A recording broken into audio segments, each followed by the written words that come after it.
All right, guys, we are live. This is not Saturday night. This is Sunday afternoon. A very special recap show. The varsity team is back. After last week, I was not here. I am returning. I am your host, Keith Schillen. This is the UFC 265 recap show on the Sherdog Radio Network on the Sherdog YouTube page. We had two big championships take place this weekend. Both me and Ben were in attendance. I'll get to Ben in 1 second. Ben was in attendance for Ciryl Gane winning the UFC Heavyweight Championship. That was the first championship that went down this weekend. And the second one, I was in attendance. And of course, I'm speaking of the 12U CLCF Bombers won the championship this afternoon that my daughter plays on. She pitched the semifinal game to put them in the finals, held the team to only one run. Thank you very much. Then she played second base for the championship, and they won the championship. So congratulations to all those guys. But Ben was in attendance in Houston for the big showdown. Ben, how you doing, man? I'm doing pretty well. It was a loud live night in Houston. It ended up pretty quiet at the very end. I know we're going to get to that soon, but other than that, yeah, I mean, it's always fun to be reminded why you got into this in the first place. And certainly live MMA will always do that for me.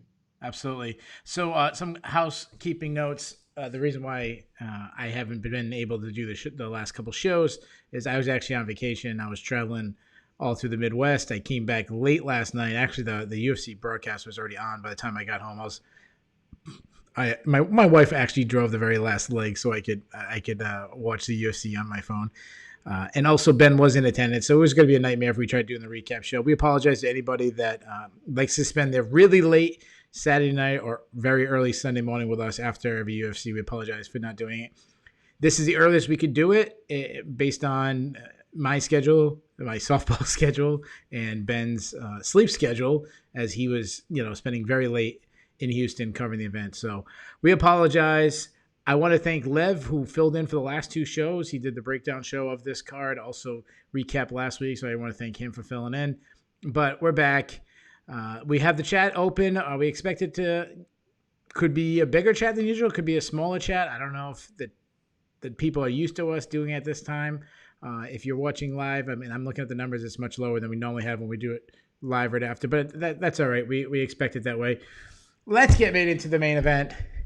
UFC 265.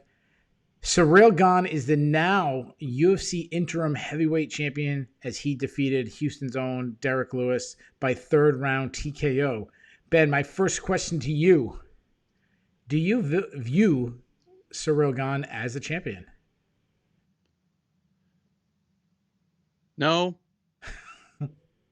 And it doesn't mean I don't think he's the best heavyweight on the planet, because we're going to get to that soon. What's next for him and probably how we think he'll do against Francis Ngannou. So it has nothing to do with whether I think he can beat Ngannou or not. But let's be honest, this interim title was thrown together as a kind of a stick to beat Ngannou with, because he wanted to wait 5 months to fight instead of 4 or whatever it was. Like, it was literally a matter of weeks. They wanted Ngannou to fight Lewis on this card. He was like, I'm in Africa. I defended my title like 3 months ago, and won the title. The UFC. Yeah. Sorry, won the title 3 months ago. So yeah, I mean, it's not a legitimate title, but I think you and I have said this. I certainly said it on the preview with Lev. If we look at this fight as what it really is, which is a title eliminator, I'm not mad at it. It was the right matchup to make. The outcome would have been the same either way. Whoever won this was probably going to get Ngannou next.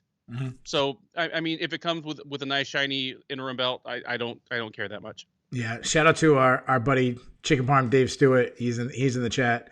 I definitely going to bring him up later as he has a favorite fighter who fought on this card. We'll get to him. Get to my good buddy David Chicken Parm Stewart in a second. I feel the same way. No knock on Ciryl Gane, but I feel the same way when someone's interim champ. I never really view him as a champ, because when I think of champion, I think best person in an organization. Right. And you said that because he, despite this, you still could view him as best. Yeah, I agree. That's why it's going to sound like I'm being talking on two sides of my mouth as I say I view more. I should say the one who accomplished the feat, the one who deserves to be highest in the ranking, not necessarily the best. So that's what I should say. The guy who deserves to be the highest ranking. The last time that I can recall where I viewed a interim champion as the champion, probably Renan Barão, when Dominic Cruz on the shelf for so long, and it got to the point where he was defending it, and then eventually they stripped Dominic Cruz. I don't know if is there anyone that I'm forgetting about that you might have viewed as the actual champion? Well, I mean, Renan Barão is the most obvious example of an interim champ being promoted to regular champ without having to unify the belt. Robert Whittaker. Oh yeah, Whittaker, because GSP just flat out retired. But that happened so quickly. Yeah. That, I mean, even if I thought Whittaker was the best middleweight on the planet, it's not like there was a 2.5-year span where he defended an interim belt twice and the UFC finally just threw its hands up. So, no, Renan Barão was the gold standard for that. Yeah. Andre Arlovski is another example way back in the day when Frank Mir was out. We're aging ourselves a little bit. And yeah, Daniel Cormier at one time with Jon Jones and that whole situation. So, Ciryl Gane, so let's talk about this for a second. I'm fascinated. Like, break down Ciryl Gane's skill set. I mean, it's off the chart. I'm amazed at a guy with this inexperience. And I know people use that example, Brock Lesnar and Randy Couture and other people in history. It may have happened before. That still doesn't make it not incredible. And you just named two guys who brought world-class skill sets from another combat art. Ciryl Gane literally just walked into a gym 4 years ago. Well, he had kickboxing background and whatnot. But no, I understand what you're saying. Like he wasn't known like Brock Lesnar was. You know, he didn't wrestle in the Olympics like Randy Couture and stuff like that. Yeah. And it usually, we're seeing it different with him and Israel Adesanya, this kickboxing rise, and obviously we've seen it before, but usually it's a much easier transition for wrestlers early on than it is for strikers. Sure, because wrestlers have a safety valve. Sure. They can take the time to learn everything else. That's right. A kickboxer needs to learn takedown defense really quick. That's right. That's a perfect example, because a wrestler can get the fight to the ground where they're used to in their world, keep it limited to that world very easily. It's much different for a kickboxer. Now, obviously, it would be more impressive if it was in a different weight class than heavyweight, as that is the easiest one to rise up the ranks in a short matter of time. But is it still not being stressed enough, what this guy has been able to do so quickly?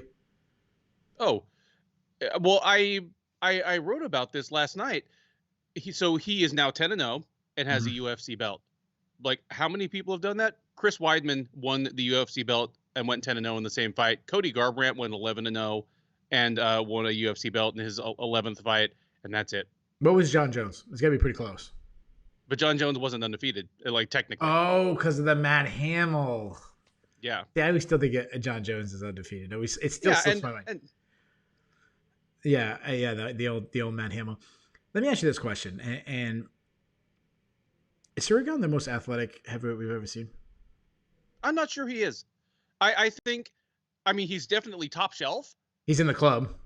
Oh, he's in the club, but that's not what's impressive about him, because athletic heavyweights like Ciryl Gane, I mean, there are others out there. The thing that's crazy about him is the amount of intelligence, and poise, and composure he has for a guy with so few MMA fights. And so many of the early ones were short. Like, so many of his early outings were 90 seconds, 2 minutes, 3-minute fights, quick finishes. It's incredible. Just, he is outclassing the best heavyweights in the world, you know, with so little actual in-cage experience. It is 3 fights in a row now. The Rosenstrike fight, the Volkov fight, the Lewis fight. 3 straight top 10, if not top 5 heavyweights that they have not been able to get out of first gear against him. That's right. And what has been his toughest fight in the UFC so far? I mean, maybe even though he finished JDS, it might be the JDS fight, because at least JDS did some things to him. Yeah. Like, JDS is the only person that has actually fought like himself against Ciryl Gane. Ciryl Gane is just like a snake charmer. He hypnotizes these people. Yeah, you could argue, what's that Canadian guy there? The Moser.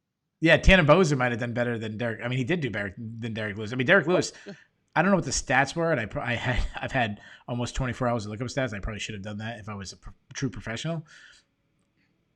But did he land a significant strike the entire fight? I mean, really something where you land and you're like, whoa, that's a good shot. No. And that's, I mean, I picked Lewis going into the fight. Even though he was like a 4-1 underdog, I knew it was a bit of a flyer, but I said, okay, Derek Lewis should not be a 4-1 underdog against any man on the planet right now. Like literally. Like even if Daniel Cormier, who destroyed him 3 years ago, comes out of retirement, he's not a 4-1 favorite now. Yeah. I just thought it was crazy. And I agree with you. I agree with you. And at the very least, I thought Derek Lewis is not just going to sit there and get snake charmed like Volkov and Rosenstrike did. He's at least going to come forward and do Derek Lewis things. And he did not. He was frozen. Like they're all just like deers in headlights against Gane. And a lot of people were kind of criticizing Gane after the last two fights, just saying, he's a point fighter. Like this is boring. He could turn the jets up and finish these people. One, he is still building in confidence. Again, that was his 10th fight. Against Lewis, he did turn the jets up. In the second round, like when he saw the opportunity, he went in for the finish without putting himself at undue risk. I mean, it turned into like a little bit of a slugfest at the end, but even during those exchanges, Lewis landed almost nothing, and Gane was just teeing off on him. The kind of body of a Ciryl Gane fight, it's probably never gonna be super exciting to watch. Yeah. And there are some fans who'll never like it. Some fans don't want the title of the baddest guy on the planet to be decided by leg kicks and footwork. That's right. But he needs to just ride this train until somebody can stop it. Absolutely. Yeah, you talk about, there's so many things on wrap there that I agree with a lot of things you're saying. You talk about his intelligence. He has a game plan, and we haven't had to see him go to plan B, because plan A has always worked. It's stay on the outside, leg kick, move, shuffle your feet a little bit. He really, everyone talks about how athletic he is, he moves like a lightweight. He really doesn't move that much. He shuffles back a little bit, shuffles forward a little bit, but he just can stay on the outside. He's agile enough left and right where he can kick, get out of the way before you land, not bouncing way out of the way, not Dominic Cruz footwork, just little side steps, gets back in, beats you to the point of the punch, land a leg kick, maybe a jab, do it again, reset. And he's, as you said, he shut down three of the best heavyweight strikers we've seen, or three of the best heavyweight strikers on the roster right now. And Rosenstruck, then Volkov, and then Derek Lewis. Now, I understand that he's not going to be pleasing to every fan. And if I'm being honest, I was quite bored for I was saying to myself, like, oh, I hope this is not the whole 25 minutes. Like, I hope it's not going to be Gane playing it safe, standing back, just point fighting it away. But if we think about it like baseball, he's not your Mark McGwire, big, flashy home run. That's Derek Lewis. He's your, and some people are like, what the hell are you talking about? Especially anybody from Europe who might be watching. He was your Tony Gwynn. He's your, I'm going to get a base hit, but then I'm still going to be the best hitter in the league. Or your Wade Boggs, or your, fill in the blank of all-time great hitters, your Nomars, or whoever. Like, that's what he is. I'm just going to hit a base hit, and the team's just going to keep hitting base hits, and at the end we're going to have 10 runs instead of hitting 10 solo home runs. Like, it's the same way. Yeah. I mean, if he wants to turn into Nomar, that's fine with me, because he at least would crank 20 or 30 home runs a year. Like, it's been very Wade Boggs so far. Yeah. That was my that was obviously my 30-year-old Boston Red Sox fandom showing for a little bit. But yeah, like I threw all-time great hitters, and I'm like Wade Boggs, Tony Gwynn, and I snuck in my all-time favorite player, Nomar. He got a couple votes for the Hall of Fame. But what I like to see is when he realized he had Derek Lewis hurt, when he systematically just broke him down, started off how intelligent he was, take out the base of a guy, take out his legs, which is doing many things. One, obviously, it's just adding pain to a guy. Two, it's slowing him down. And three, if you're kicking a lot on the legs, you're taking away Derek Lewis's kicks, which has been historically underrated. Mm-hmm. And then also, if you take away his legs, his base, you're taking away his power, which was Derek Lewis's really, if we're being honest, probably his only avenue of victory is landing one big power shot. So every leg kick that landed lessened Derek Lewis's chance of winning. I love that you point this out, because I'm like you know, late in the first round, I'm like, oh, please don't give me 5 rounds of this. But there was no way this was going to go 5 rounds as it was, because they weren't in like a state of equilibrium. Not only was Gane winning rounds, those leg kicks were hurting Lewis. You could tell, just nailing that left leg over and over again, the leg that he has to plant on to land his right. Like Lewis started shying away from him. He was getting reluctant to plant on that foot. That's because he was getting tagged every time. That's like right. This was going downhill for Lewis, like quickly. In like it only took the second round for it for it to end. But yeah, like those leg kicks were very effective. That wasn't just like pity pat, score points. This was not a point fighting win. No, it just took a while to build. And Derek Lewis had a terrible strategy. I mean, like I said, he had a very small avenue of victory, but standing back, backing himself up against the cage, doing pretty much the same thing that Volkov and Rosenstruck, they both did the same thing. I remember sitting there watching, like, this is 3 fights in a row where Ciryl Gane is at not even the center of the cage, because his opponent's already all the way backed up against the fence, that he's at this like third of the cage, facing the cage, and his opponent's in that warning track zone just getting kicked. It's 3 fights in a row. We've seen it. Dude, it's the snake charmer. And these are guys that are not normal. That's not normally what they do, but he is just mesmerizing them. There is something about Ciryl Gane coming at you that apparently makes you just want to back up to like the safety of like having a wall behind you. I don't get it, but I'm not taking anything away from it. It's incredible that he's doing this, again, to the best fighters in the world. Yeah, I get it. It's Ciryl Gane's hitting you. So you're trying to get away from it as far as you can. And that's the point where you can't move anymore. That's the funny thing, because if you put, if you broke down every single skill he has and, just put them on a board, the one thing that he doesn't have at an absolute top level is one-shot knockout power. Yeah, no, that's true. Yeah, he's not. It's just... I mean, you look at him, so he hits hard. Just look at the guy. The guy's muscle on top of muscle. I mean, the guy's like the perfect body. Yeah, he looks like a comic book character. He looks like some scientist built him in a lab to steal your girl. But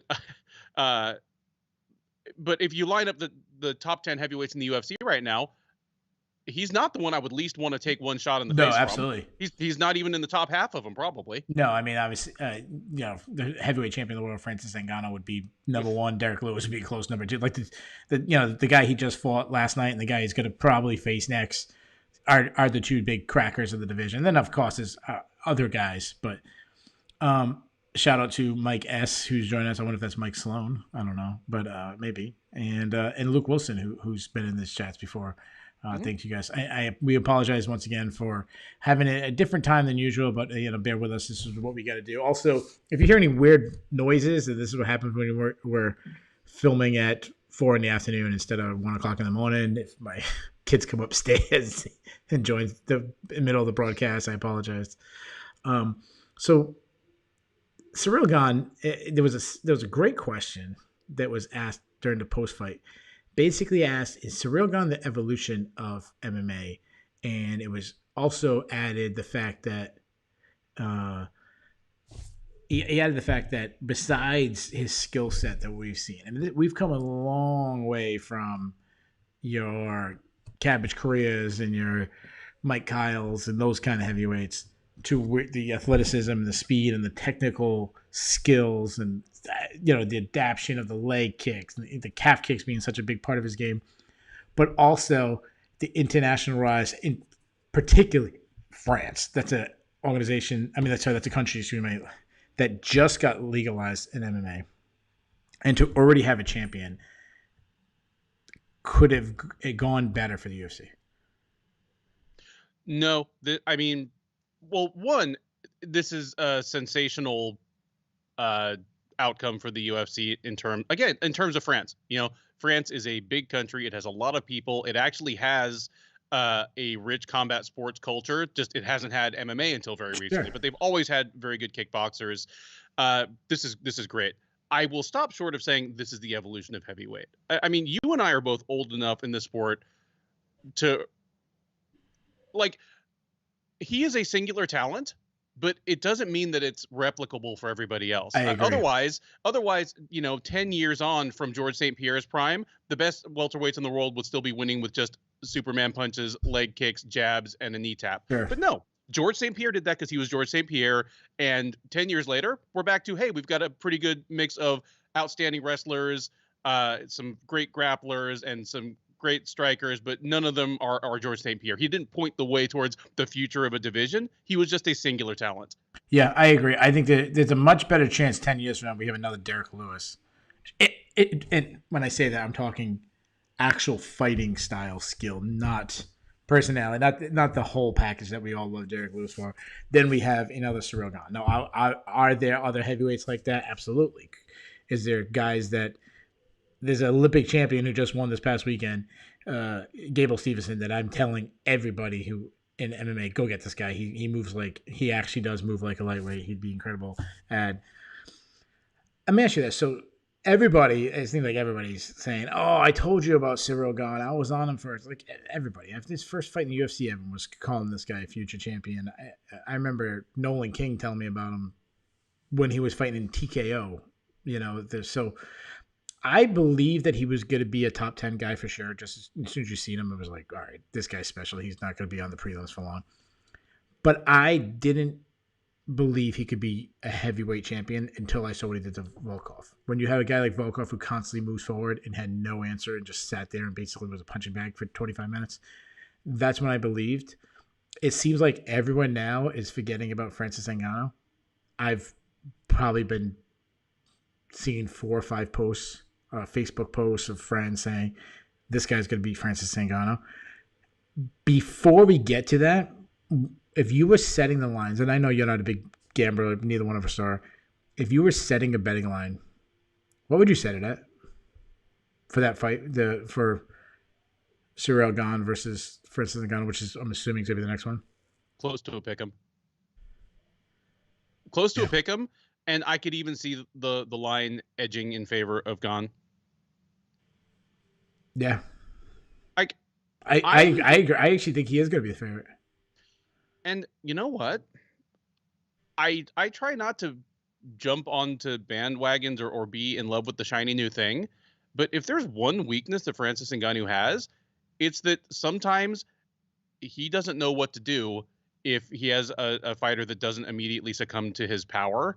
Like, patience is kind of his kryptonite. Like, look how Lewis beat him. Yeah, absolutely.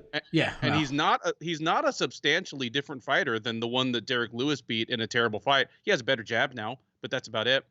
But if the only new tool he has to bring against Gane is a better jab, I could see him getting snake charm too. Yeah. And then if you add in, like we talked about earlier, you add in the leg kicks. If he's kicking out the legs of Francis Ngannou, every leg kick is going to start taking away the power. Now, obviously, he has so much power that it's going to take a lot. And Francis Ngannou is the only guy I know that he just has to graze you with a punch. It seems like he doesn't have to completely connect. Shout out to a couple other guys in the chat. Bob Trotter, love that name. He's not a big fan of Daniel Cormier, specifically because he talks about Olympics randomly. You might not be a big fan of me either, brother, because I love to sprinkle in wrestling talk. And Mr. Honky, our friend, suckers. Obviously, he's talking about you when he says suckers. So I'm not going to make us make a prediction on Ngannou versus Gane. I will say this, that the people, like I've seen people saying Gane wins with ease. Like, go watch some Francis Ngannou highlights for a second. Like, that might change your mind. Like, let's not forget what this guy could do with one single punch. Let me ask you this. So usually we go into what do we do next with the guys. Obviously, when you have an interim title, the next matchup is a title fight, correct? Sure. Okay. Dana White was asked about Jon Jones. He said, no, he's not even fighting until next year. I'm not thinking about him. It's Gane versus, Gane's fighting for the title next against Ngannou. Let me ask you this, Ben. Jon Jones calls the UFC next week and says, screw the interim title. I want Francis Ngannou. Are you telling him to wait? Who, Jon Jones? No, absolutely not. So Jon has that.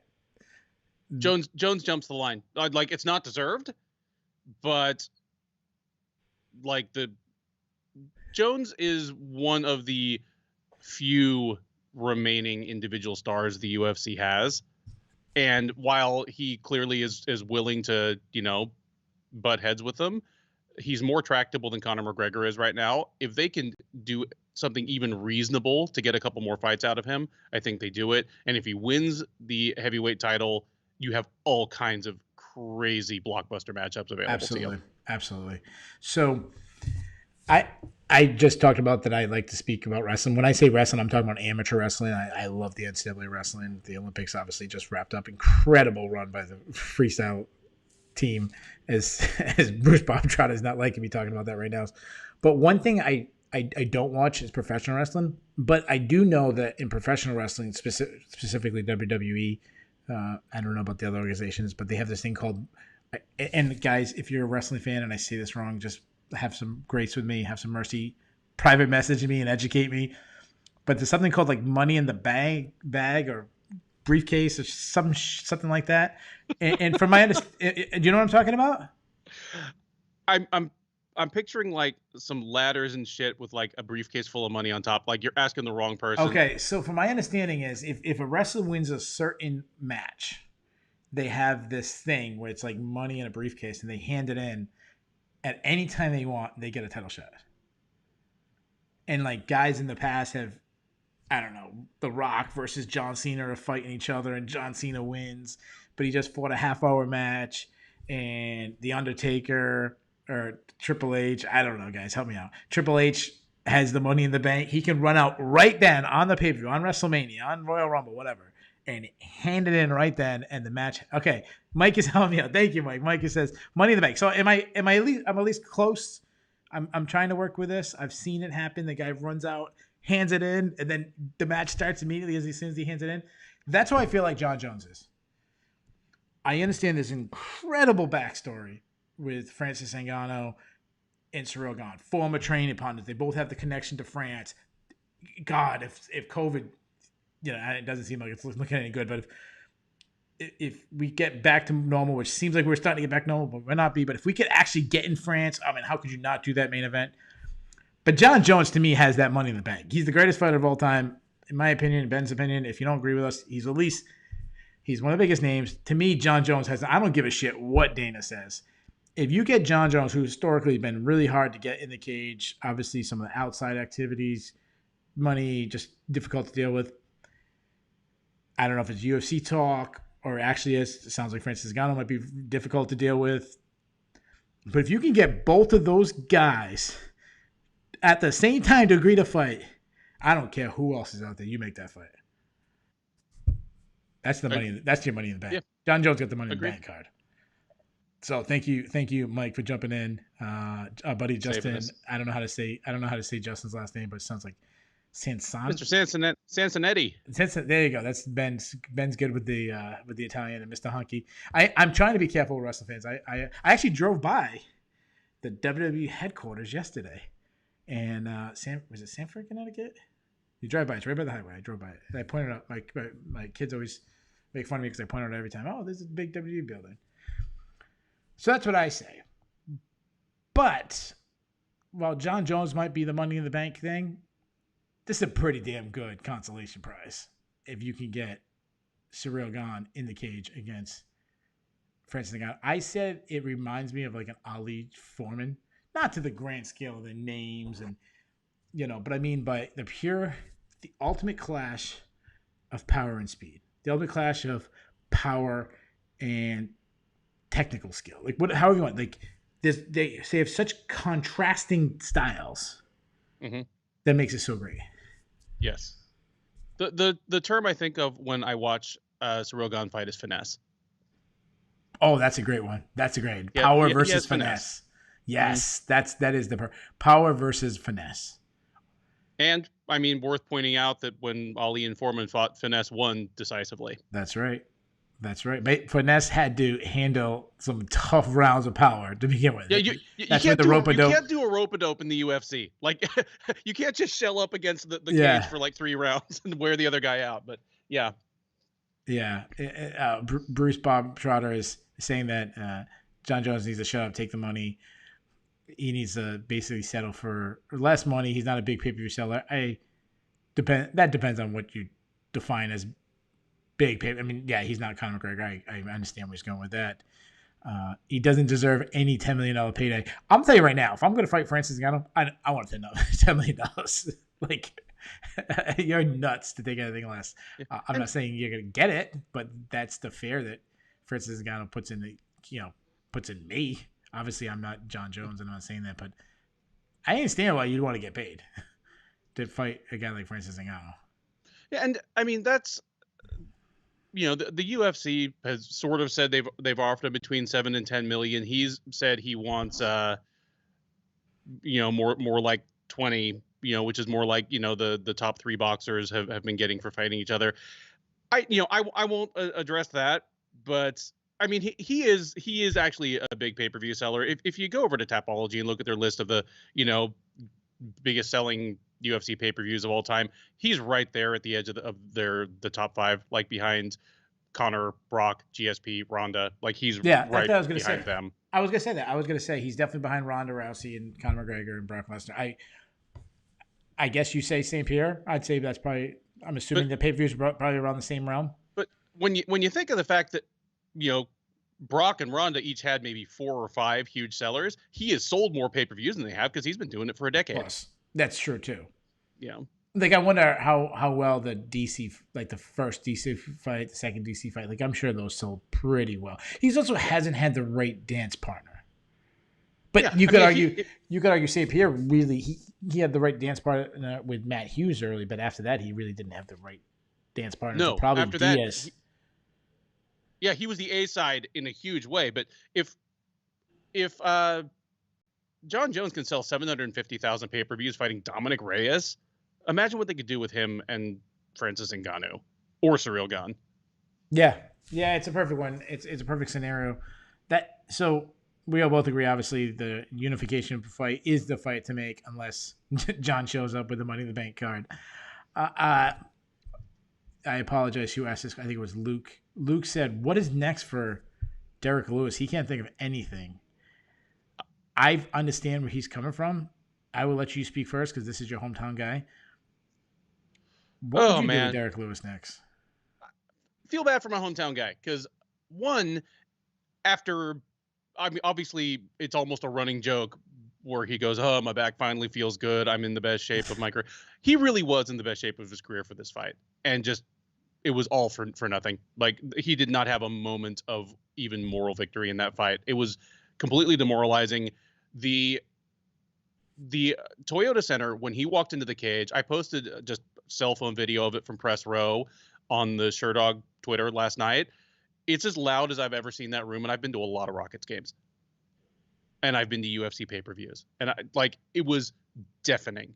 Cover your ears loud. And could you imagine if he landed, sorry to interrupt you, imagine if he landed a big shot, knocked, Gane out, how crazy that place would have went? The place would have come apart. But there's only really 2 things I can think of we can do with him. If Stipe Miocic wants another fight, Lewis is almost the only available guy that he has not fought, and that beating him would be good enough to keep himself in the title discussion. Yeah. Either that or Lewis, he's been around so long, he's fought so many of the top guys that he's going to have to take a step way back, and it's going to be one of the young lions. It's going to be like it's literally going to be like a Sergey Spivak, Tom Aspinall type fighter for him, because he's fought everybody else in the top 10. That's right. That's exactly the way I went. I went with Tom Aspinall.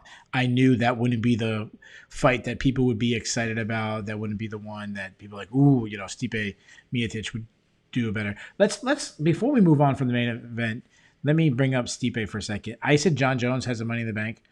2-part question. I think we're going to have the same agreement on both of them.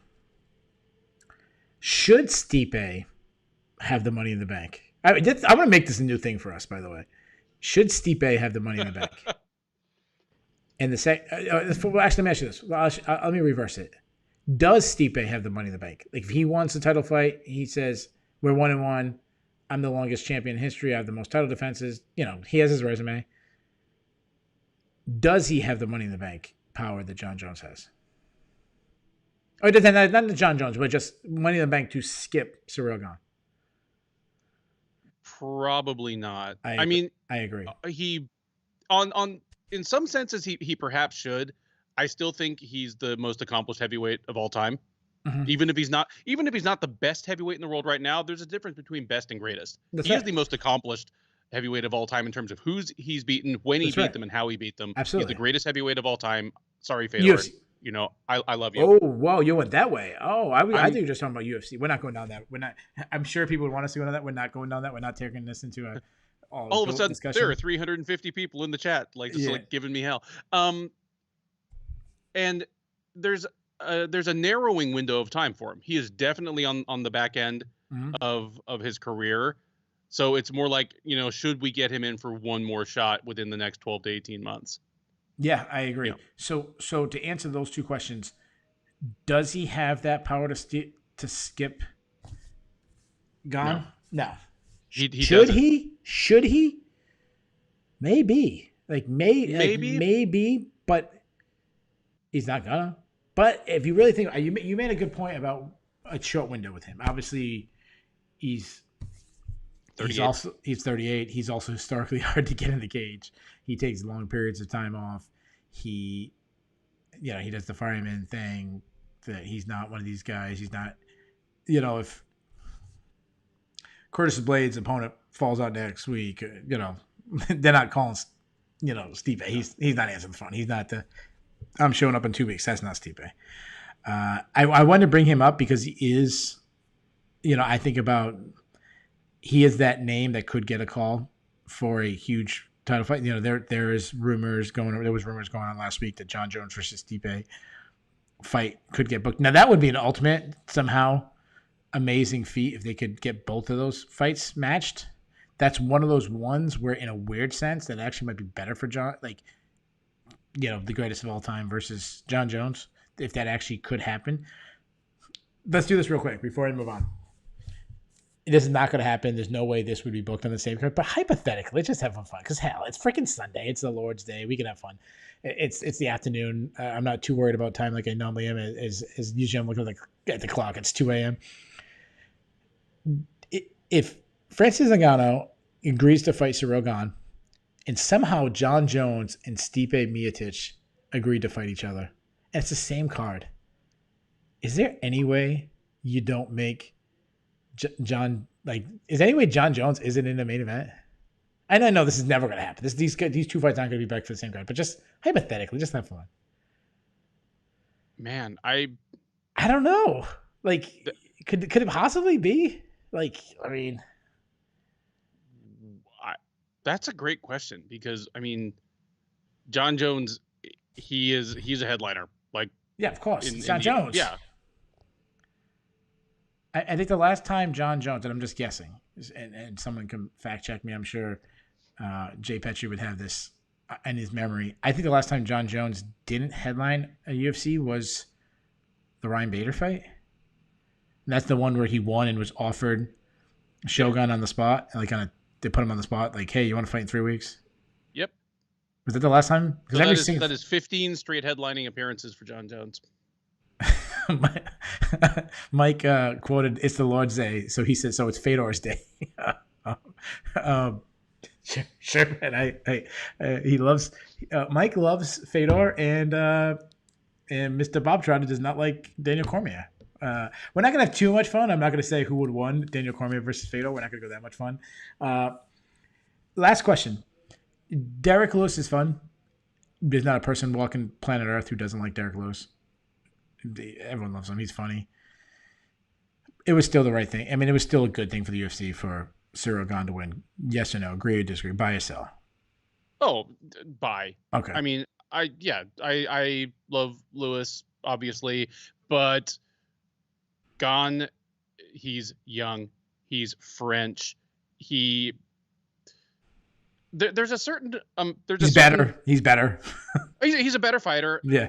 As indicated in the cage. And it shouldn't matter, but it does matter. He looks like the casual fan thinks the toughest man on the planet should look. Yes, absolutely. I agree with all those boxes. To really get trendy on the Lord's Day, if Derek Lewis won, that would have been Mick Foley's winning the WWE title. Like, okay, all right, we gave him the title, but eventually he's got to go back to John Cena or whoever was the champion. All right, moving on. That's it. That's my last try at WWE.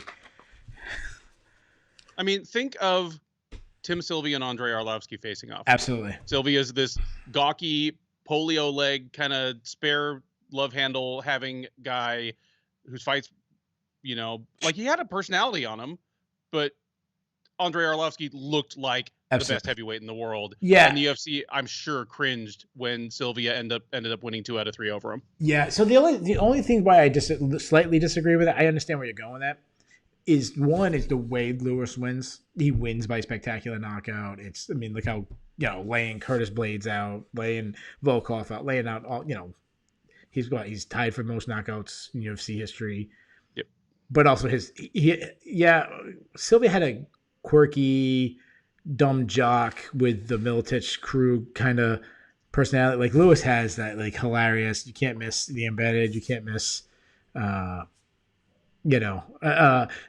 likes my Vince couldn't have written it better. WWE. I don't know if that would fit. I appreciate Bass is our good buddy. Well, and Dana said that in the press conference last night. Oh, about Gane beating Lewis. He's like, fucking Vince couldn't have written a better script. Oh, all right. So you go. I started watching the post show. I haven't got to it yet. I was at a softball game today. I thought Bass was giving me love, but instead he gave Dana White love instead. I forgot my train of thought. Oh yeah, and the Derek Lewis personality. It would have been fun, but having that 0 in the loss column for Ciryl Gane matters a lot moving forward. Yeah, if he got knocked out by Derek Lewis, he could have came back. He could have won 3 fights in a row. Spectacular, looked better, even better. Could have won knockouts. But having that 0 in the column, to me, matters more. It's what we wouldn't think of Khabib Nurmagomedov the same way if instead of being, if he was 29-1. Even if the one was just some stupid loss in like his 3rd fight. Yeah, exactly. Like some Russian cat that was 10 years older than him at the time. Even if that was it, the magic wouldn't be the same. You're absolutely right. The perfect example, Kamaru Usman. Kamaru Usman does not, his name doesn't ring out the same way Khabib Nurmagomedov has, because he lost a fight in, 10 years And I think ago. It was literally like his 3rd fight. Yeah. It's that. It's, anyways, moving on. Speaking of, as we talked a lot about all-time greats, Jose Aldo in the co-main event beat up Pedro Munhoz by winning a unanimous decision. Jose Aldo has some losses on his record, but they're to superstars. You're talking about Max Holloway. You're talking about Conor McGregor. You're talking about current champion Alex Volkanovski. There's somebody else I'm forgetting about. There's somebody else on that list that was really impressive. Marlon Moraes.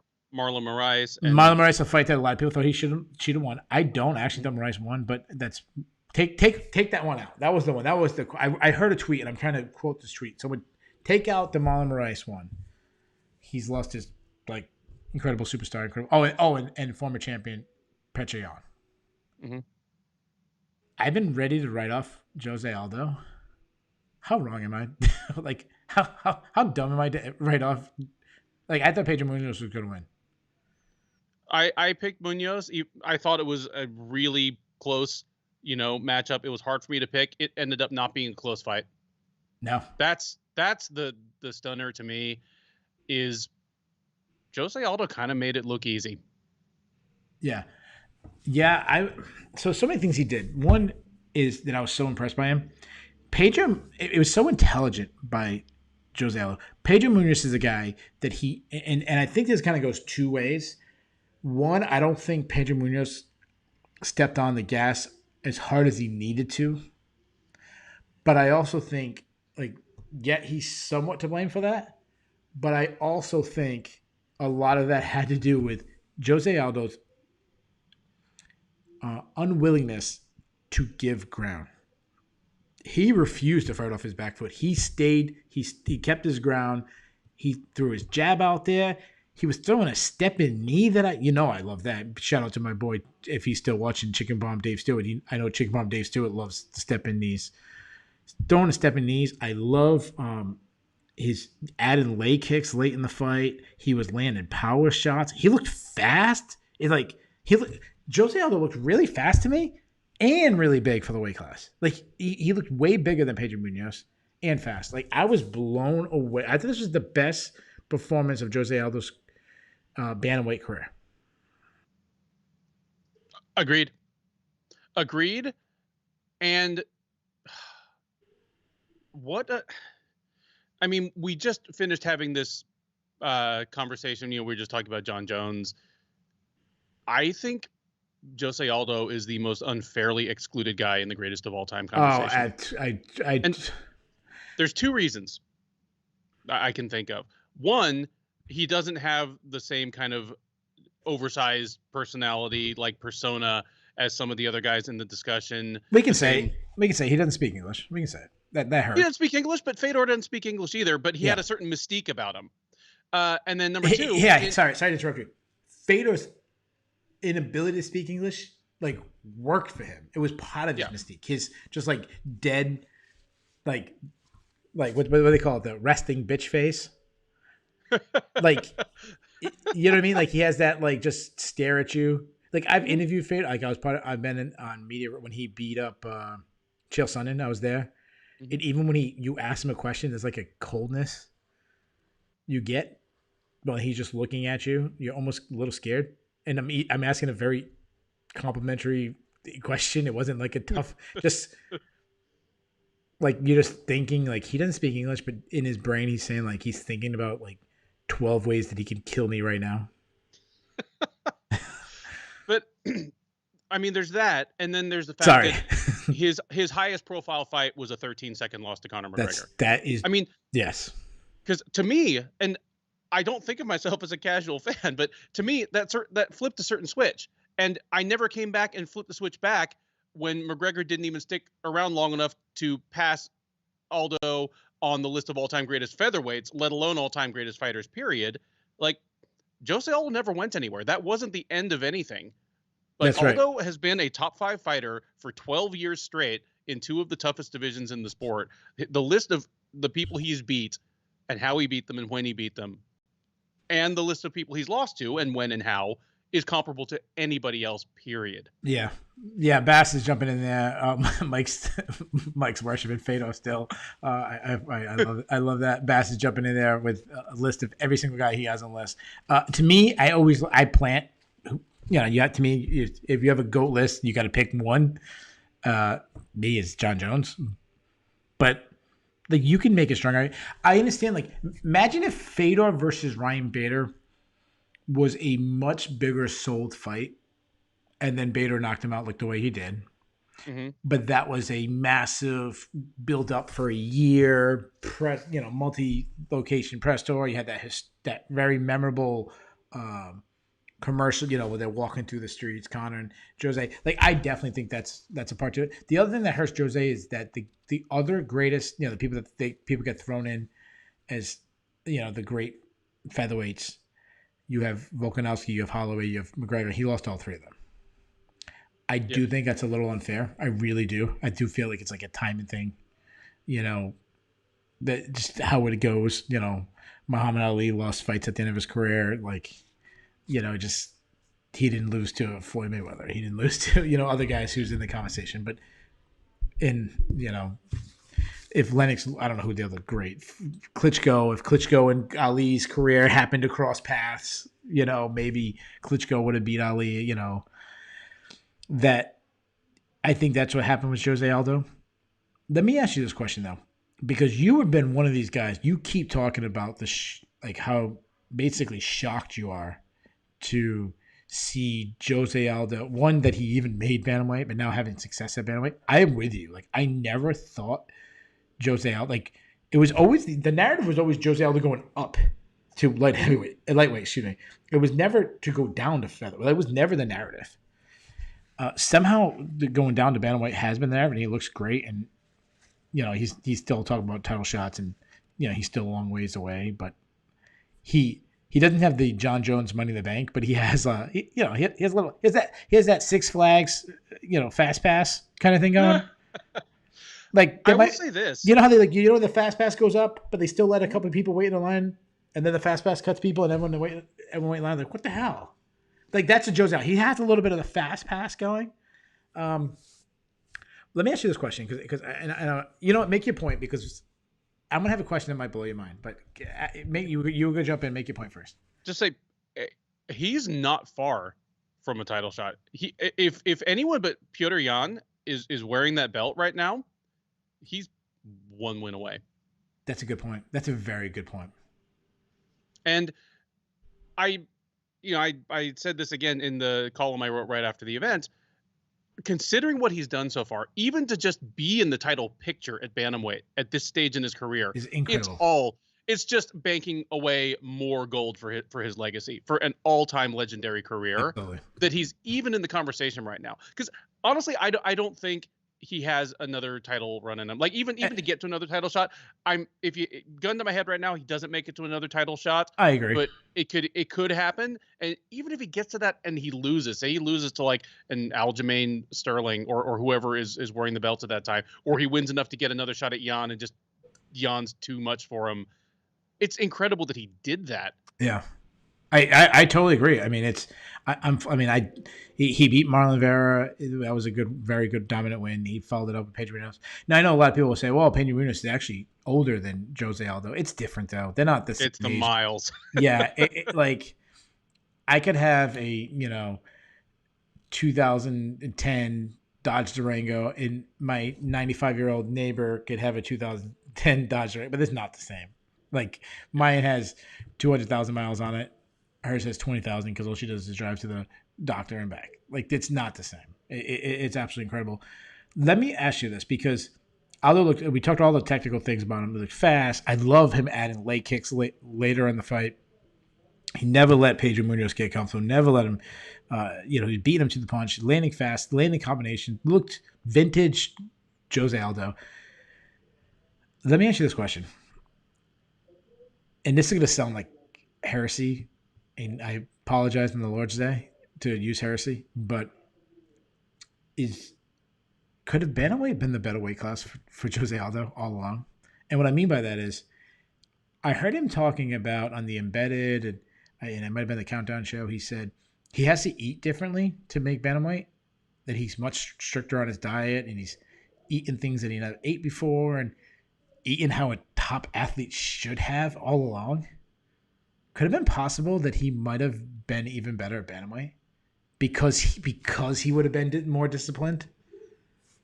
It's entirely possible, and it's not as though bantamweight was this empty void during his featherweight prime. I mean, imagine if he and Dominic Cruz had fought like right when those weight classes came over to the UFC in 2010. Yeah, like that would have been.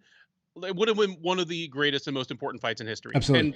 And in hindsight, it completely could have happened. Or him and Faber at 135 instead of 145. Mm-hmm. Yep. Yeah.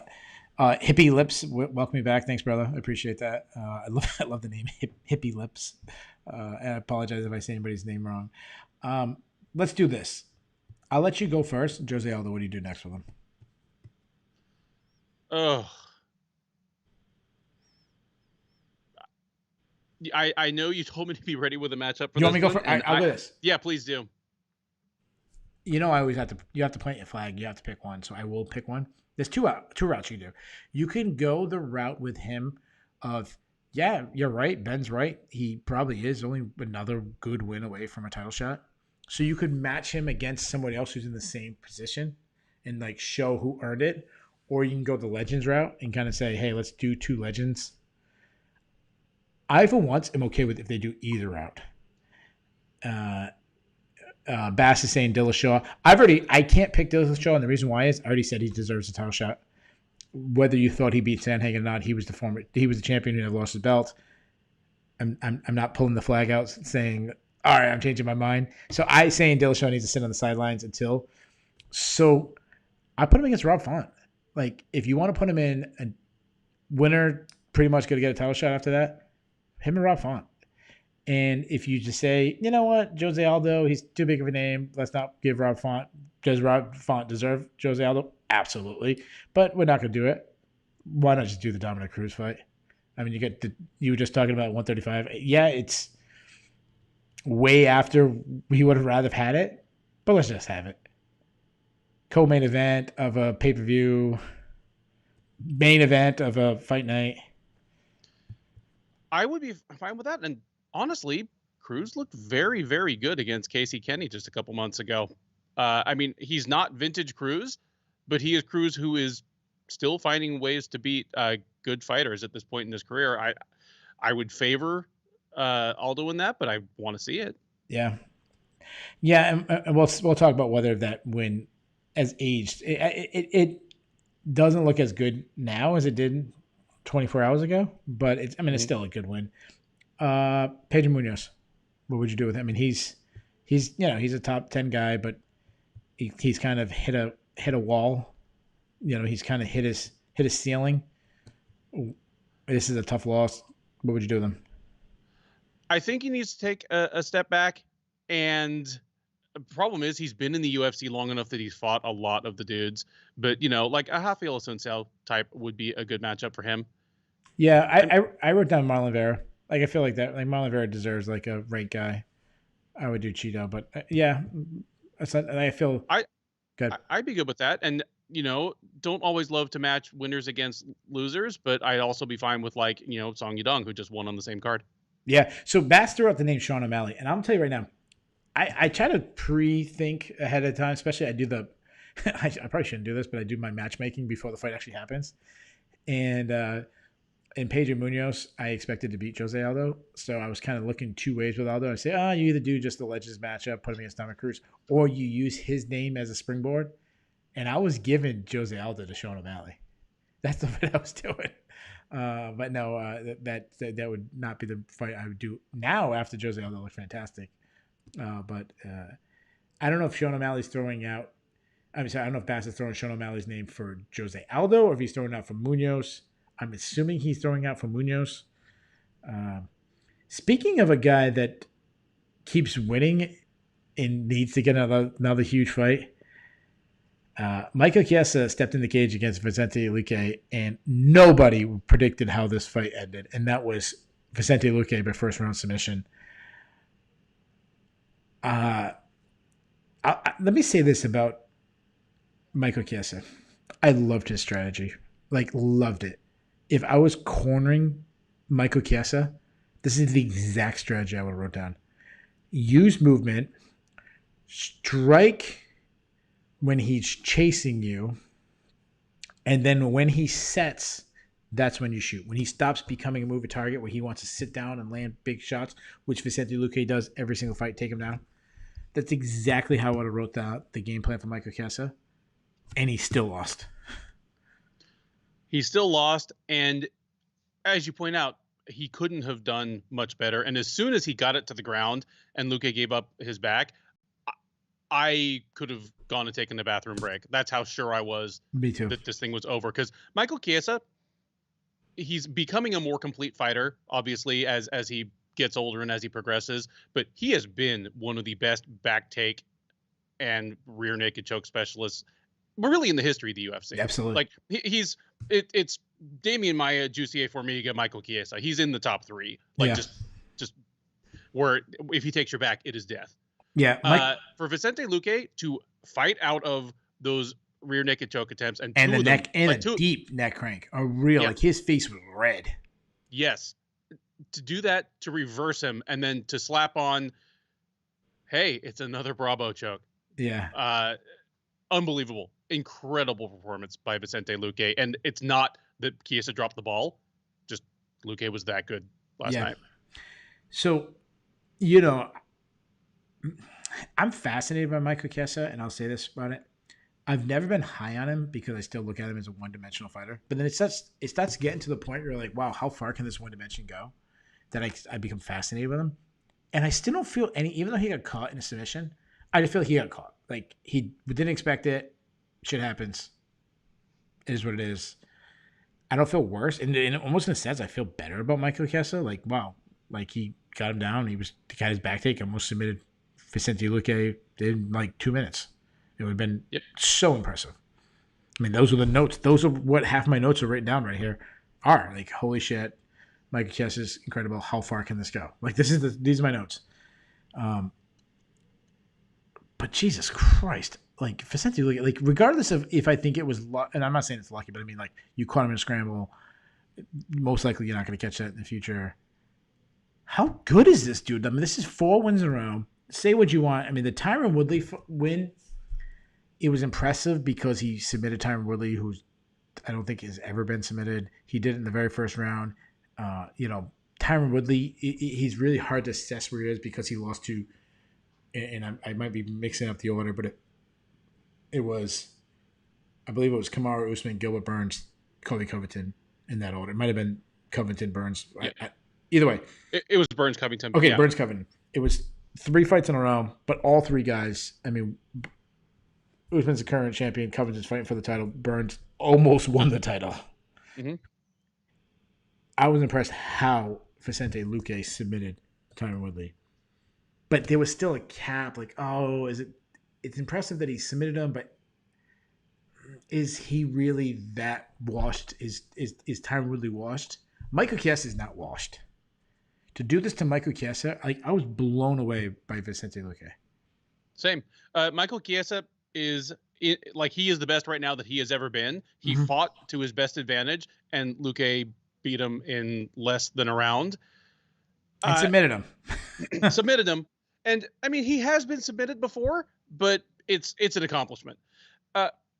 We just talked about how important it is that Gane has no losses and how different the narrative would be if he had 1 loss. We talked about Khabib Nurmagomedov in that context. It's not exactly the same, but Vicente Luque is a guy who is much better than his record looks because he has some garbage wins from like turning pro at age 17 in Brazil and just fighting basically. You mean, yeah, you said wins, you mean losses. Yeah. Losses, yeah. He has a couple garbage losses early in his career, but he lost at the Tough 21 finale to drop the decision. Since then, he is 14-2 in the UFC. He has lost only to Leon Edwards and Stephen Thompson.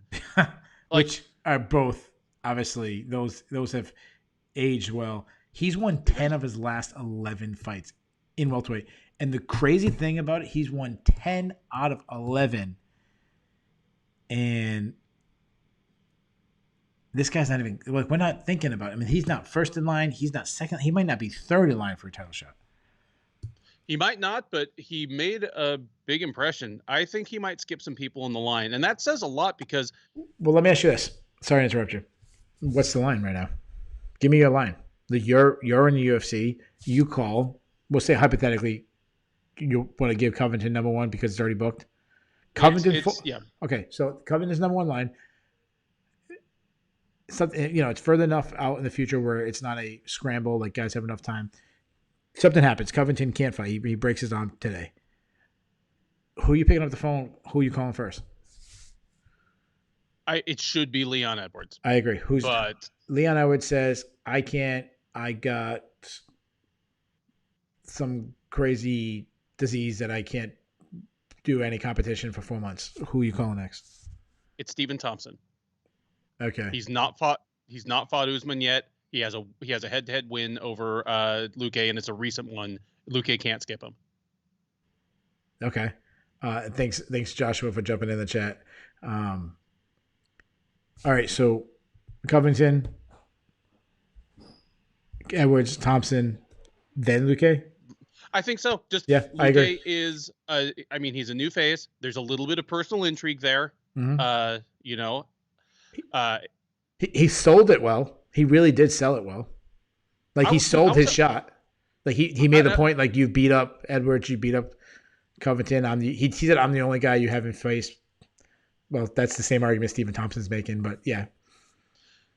I'll tell you this, and I am not trying to read the tea leaves of like what Dana White does, but after Luque had the biggest win of his career, best performance of his career, called out the champ, he walks out of the cage, and by the side of the octagon, he and Dana White have about a 2-minute conversation, like the whisper in the ear in like the loud arena. Yeah. But they talked for like 2 minutes before he let Luque go backstage. Yeah. Like, Dana White is, I mean, he's an impulsive and emotional guy who makes some off the cuff decisions sometimes. If you impress him enough at the right time, you can really level up quickly. I think he might have like snuck way up the ladder. He may have. Dana has a little bit of Keith chilling in him where he lives in the moment. My big point of is I agree with it. That's exactly what I would have it. So he's fourth in line for a title shot right now, and he's won 10 of the last 11 in the division. That's how loaded welterweight is, especially up top of the division. So he's so fun. Everyone loves Vicente Luque. He's crazy style. He's on this run. What do you do with him then? Again, I refuse to do any matchmaking that requires Leon Edwards to do anything else before he gets a title shot. 100% agree. Like, what else can that guy do?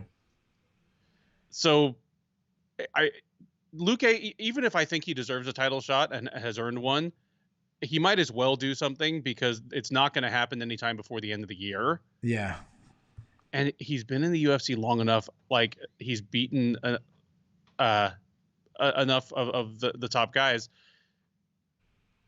You know, he's already beaten Bilal Muhammad. Yeah. Why make him do it again? He's moved past those guys. He's moved. It's got to be a top 5 guy. He's never going to fight Gilbert Burns. Yeah. It's not just the training partners. Like, they're best friends. Yeah. There's almost nothing. Joshua says put them all in the cage at the same time.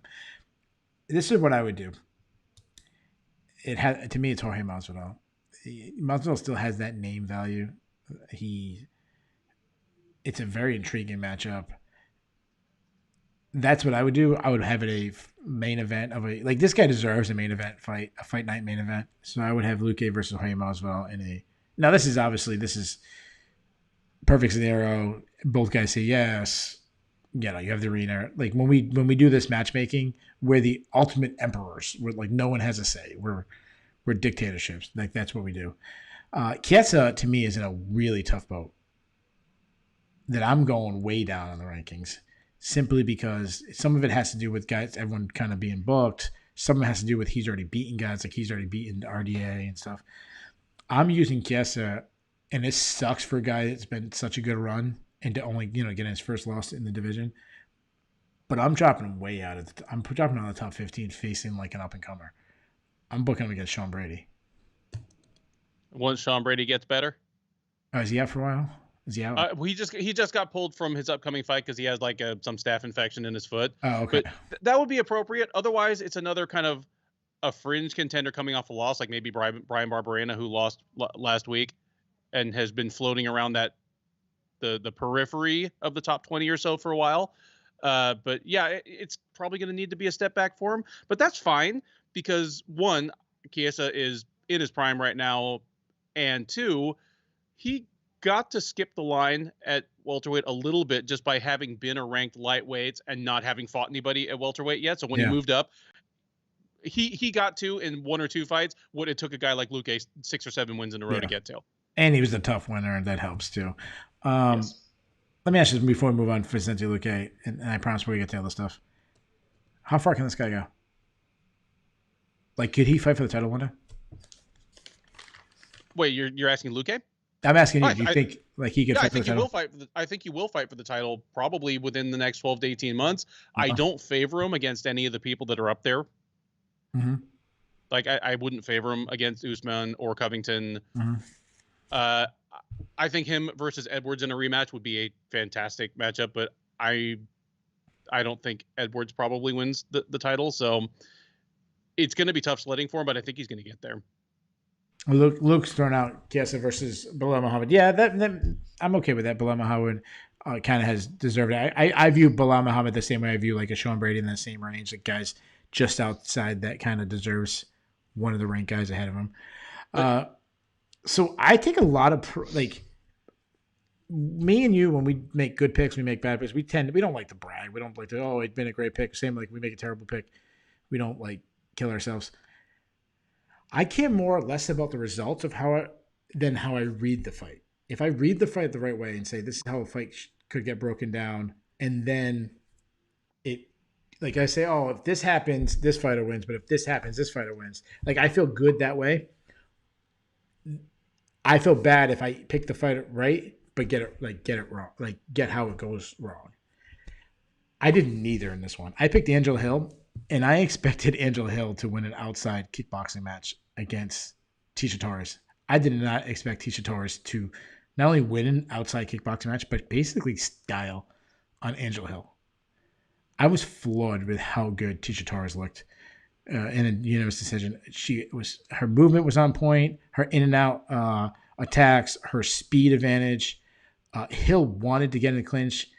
Even when she got to the clinch, either Torres was able to circle out of it, punch her way out of it, or if she was taken down, pop right back up. I loved her. She was keeping her distance with her sidekick. I think this might be, and I live in the moment. I say it every show. This might have been the best performance of Tecia Torres' career. I agree because she fought a pretty good version of Angela Hill. Angela Hill is somebody who, I've always been high on her. I've always wanted her to be a little better than she actually is. I think she brings kind of a cool vibe to the division. But it used to be that Angela Hill she was one of my scream at the TV fighters because she would just do nothing for long periods of time or just come in with like a really bad game plan and get run over by a much worse fighter. She came out with a good game plan this time, but the next hurdle that she needs to get over, and I don't know if she will at age 36, but is to make in-fight adjustments. Because she was landing the same offense she did through the entire fight, and Torres was pretty much doing the same thing she did throughout the entire fight, but Torres was getting the better of it. Like, Hill caught the same kick and tried to counter either with a takedown or with a punch over and over again. She landed it sometimes, other times she didn't, where Torres was landing the same combinations on Hill throughout the entire fight. But at the end of the first round, I was like, Torres won that round, and I bet she's going to win 2 more rounds in pretty much the same way. Because Hill will not. The only other fighter I can think of who is the same for me is Phil Davis. Like, if Phil Davis loses the first round, you put me down for him losing the second and third in the exact same way, because he will not step on the gas any harder. He won't make any radical changes. So you've seen one round, you've seen all 3. It's odd that they're teammates, but yeah, it's a bummer on one side, but extremely impressive performance by Torres. I had Hill as well going into this one, and no, Torres looked fantastic. Physically, she looks fantastic, considering all that she's been through, all that she's accomplished, and then all that she's suffered, like the 4-fight losing streak, where I was certainly one of the ones who wrote her off. It is crazy that she doesn't even turn 32 until next week. Yeah, that's insane. Yeah. So Tecia Torres matchmaking her is going to be really tough because she has been in the division. She's fought everyone. Like, she's already fought JJ. Tatiana Suarez is on the shelf. Yeah. She hasn't done enough to get a title shot. I feel like Carlos Esparza has done enough where it's not fair to match them up. So what do you do with her moving forward? I mean, she's won 3 fights since she's been, she had a big long break. She came back. She won 3 fights in a row. The other 2 wins, Yana Bramburen's a good win. It's the Sam Hughes, it is what it is. You kind of, Torres is in a tough situation because you're supposed to win those fights. Then you smoke her, getting credit. But this is a good one. This kind of showed like, all right, so Torres is back. Like, she's definitely one of the top careers, but what do you do with her next? I wanted to fight Amanda Lemos. That's the exact person I wrote down. I'm so glad you did, because I felt guilty about it. And I remember that as like, I feel like she deserves more, Tecia Torres, but it's just a matter of like where, like right place, right time. It is. And if Lemos is the real deal and she beats Torres, she's finally beaten the name that gets her into the title discussion. Right. If Torres beats Lemos, she's beat not just a good fighter, but a good fighter who is on the way up. She's basically said, I'm better than these up and comers, and it puts that 4-fight losing streak a little further in the rear view. You can't vault her into a title shot too quickly after, again, losing 4 in a row where she might well have been cut from the UFC. Yeah.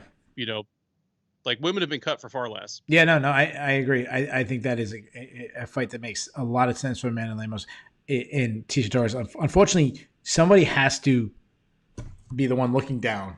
They just every fight, that's how it has to be. Whether it's the number 2 person facing the number 3 person, someone has to be the higher ranked person. And kicking off the main card, Casey Kenny versus Song Yadong. Yadong won I believe it was a split decision, or it might have been unanimous. It was a split decision, and it was all over the place. There was like a 30-27 for Song, and then 29-28 each way. I gave all 3 rounds to Song Yadong. I thought it was one of his best performances in his career. I was really impressed by his movement. I liked that he never let you talked earlier about Volkov and Rosenstruck and all these guys never getting out of first gear. Like, I felt like Kenny was trying to, but anytime Kenny landed a big shot, Yadong knew like, okay, don't give him any confidence, don't give him a moment. I need to throw like a 6-punch combination in return. And now suddenly Kenny, when he said to be on an offense, is back on the defense. I thought I didn't expect him to have a speed advantage, being that Kenny's a former flyweight. Like I thought Kenny would be the fastest fighter. That was not the case. I knew Kenny can crack a little bit, so I knew Kenny would have the power advantage. But he just was like a really, really good performance by Song Yadong. Two things really jumped out to me. Besides the fact that Yadong looked a little bit more intelligent to me, he also, to me, it came down to he was throwing a lot of combinations, and Casey Kenny was throwing single shots. Now, it looks more effective because Casey Kenny keep moving forward and throwing a lot of single shots. But I felt like I kept saying, like, dude, follow up with something. Like, throw your 2 and your 3 after. Don't just throw your single shot. He was also loading up on everything while Yadong was just touching. Yadong was throwing at about 80% power. It's really that's like the rule, like 75, 80. I don't know how you say what's the difference, but enough that it stings, but enough that you don't wear yourself out. While I felt Kenny was really loading up, trying to end the fight with a lot of punches. I thought that jumped out to me. And also, and I know I'm talking a lot about this fight. I'm going to let you jump in a second. Casey Kenny, to me, I've been like a shill for Casey Kenny. Like, he's been my boy. This guy I've been kind of riding. I picked him to beat Dominic Cruz. The Cruz one, it might have been a little bit deer in headlights. I get that. The starstruck a little bit. It's Dominic Cruz. I saw a major flaw in Casey Kenny. One, this is 2 fights in a row that he struggled with guys that use a lot of movement. Obviously, Dominic Cruz is legendary for it. Song Yadong used a lot of movement. And Casey Kenny did a lot of following, not cutting off, chasing. The commentators talked about that. But also, we talked about Ciryl Gane not having to go to plan B. You just talked about Angela Hill not making adjustments. I felt the same way with Casey Kenny. Like, we haven't seen him go down to, like, plan A's not working, go to plan B. Like, he doesn't have a plan B. Completely agree there. And I agree with your analysis of it in general. I did give Kenny the first round. I thought, I haven't looked at the punch test, but I'm sure Song outlanded him. Mm-hmm. But he was landing enough of those power shots that I felt as though he was probably doing the more damage. For what it's worth, the late takedown and guillotine attempt, I mean, it helps his case a little bit. That was a close round. I thought Song won the second and third pretty easily. But even at the end of the first round that I gave to Kenny narrowly, I was like, if the fight keeps going like this isn't going to go well for Kenny. Because I agree. I think the movement of Song is probably what it helped contribute to Kenny just throwing single shots. I just felt as though he never felt like he comfortably had him in his sights.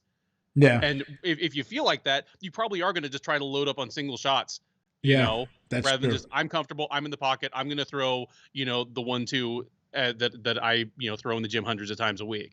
Yeah. I think sometimes when you don't have a guy, and I think that's a good point, one, he wasn't cutting off, but two, you have to change your rhythm. Like, St. Pierre was a guy, like, if he can get anything, he would throw the Superman punch just to close the distance, just to kind of change something out if I can't reach. And that's something I think Casey Kenny should have went with. And I also think he needs to go back to his wrestling a lot more. He looked like he was trying to win the wrestling at end, but it was a little too late. He needed to try to get to the clinch. Before we move on, I want to make a good point. I honestly completely forgot about this. Chris Wiz just pointed out that Stephen Wonderboy just lost to Gilbert Burns, and he's saying that Luque should be ahead of him because of that loss. I actually think, you know what? I'm going to change my list. Yeah, I actually agree with. I completely just forgot about Wonderboy losing to Gilbert Burns. Yeah, so good point by Chris Wiz. So I don't know if you would change your list, but I'm going to change my list. Yeah, I'm going to put Luque not necessarily ahead of him in the rankings, but of who I'm picking up the phone and calling. Nice job, Chris. He's saying Edward. He also said Edwards had lost to Usman. Give Masvidal the Edwards fight.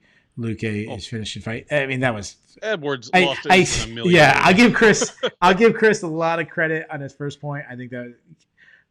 I'm not agreeing with you. I love you, brother, but I'm not agreeing with you on the second point, man. That was a million years ago.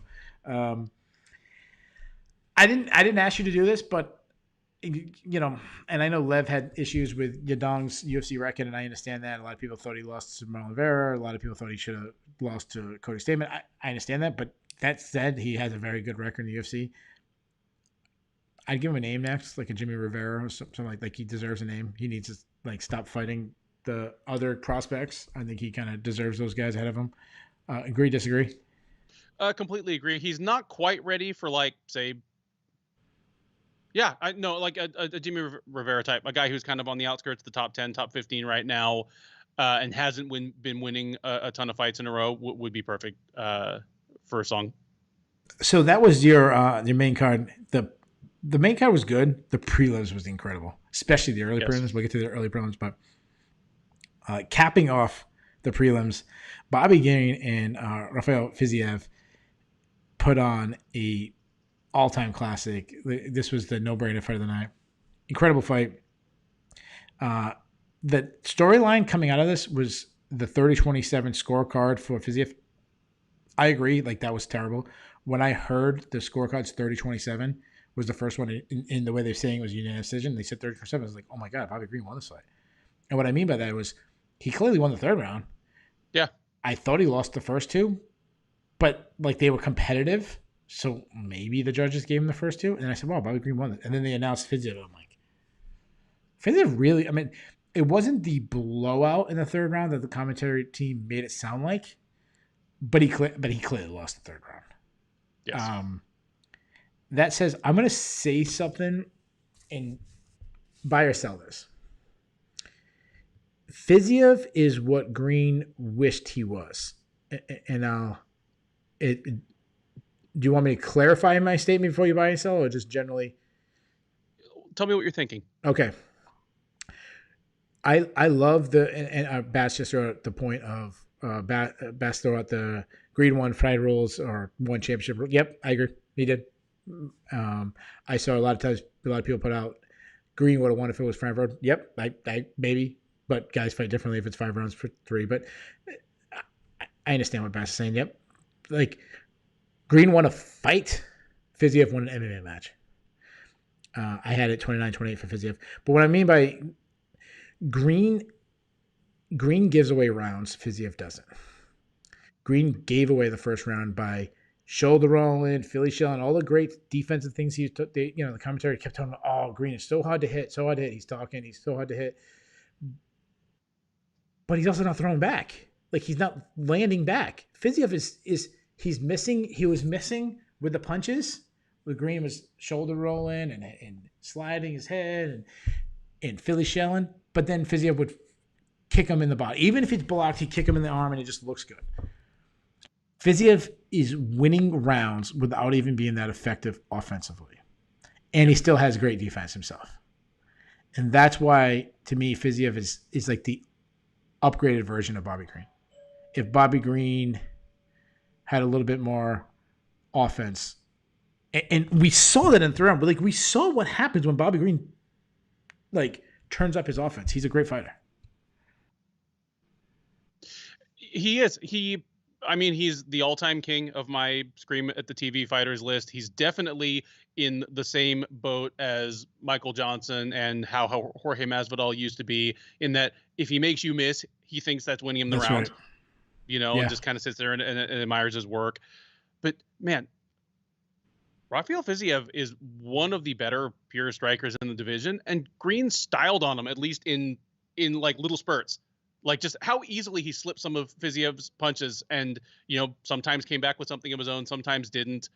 Mm-hmm. Just you always wonder, how good would this guy be if he just buckled down to doing fundamental things correctly to win rounds. Yeah. So somehow Bobby Green would be a better fighter if his defense wasn't as good. Like if he got hit more, he'd be a better fighter. Yep. It's an incredible fight. Most people agree that Fiziev won. I saw a couple of people throwing Bobby Green scorecards, but it seemed like everyone was really upset about the 30-27. I saw this narrative. Sean Better threw this out on Twitter. Is that a lot of people are saying like Fiziev is overrated based on winning a close fight against Bobby Green. Sean Better was disagreeing with that, like as I don't know what the word I'm looking for. He was disagreeing with it very strongly. I totally disagree with it strongly. I think like Bobby Green is a tough fighter. That's a good win. I feel like complete opposite. Like I feel Fiziev showed that he's legit by outstriking a guy like Bobby Green and winning a match. I want to throw out what Joshua Lazar asked a question. He said his opinion, the amount of points / credit the fighter gets for a takedown changes from state to state. What do you guys think? I will say this. I think it's not necessarily state by state, but judge by judge. I don't think it says, if you're in New England, if you're in Massachusetts, takedowns mean more than it does in Texas. I just think it's who, like me and Ben are watching a fight, I might weigh takedowns more than Ben does.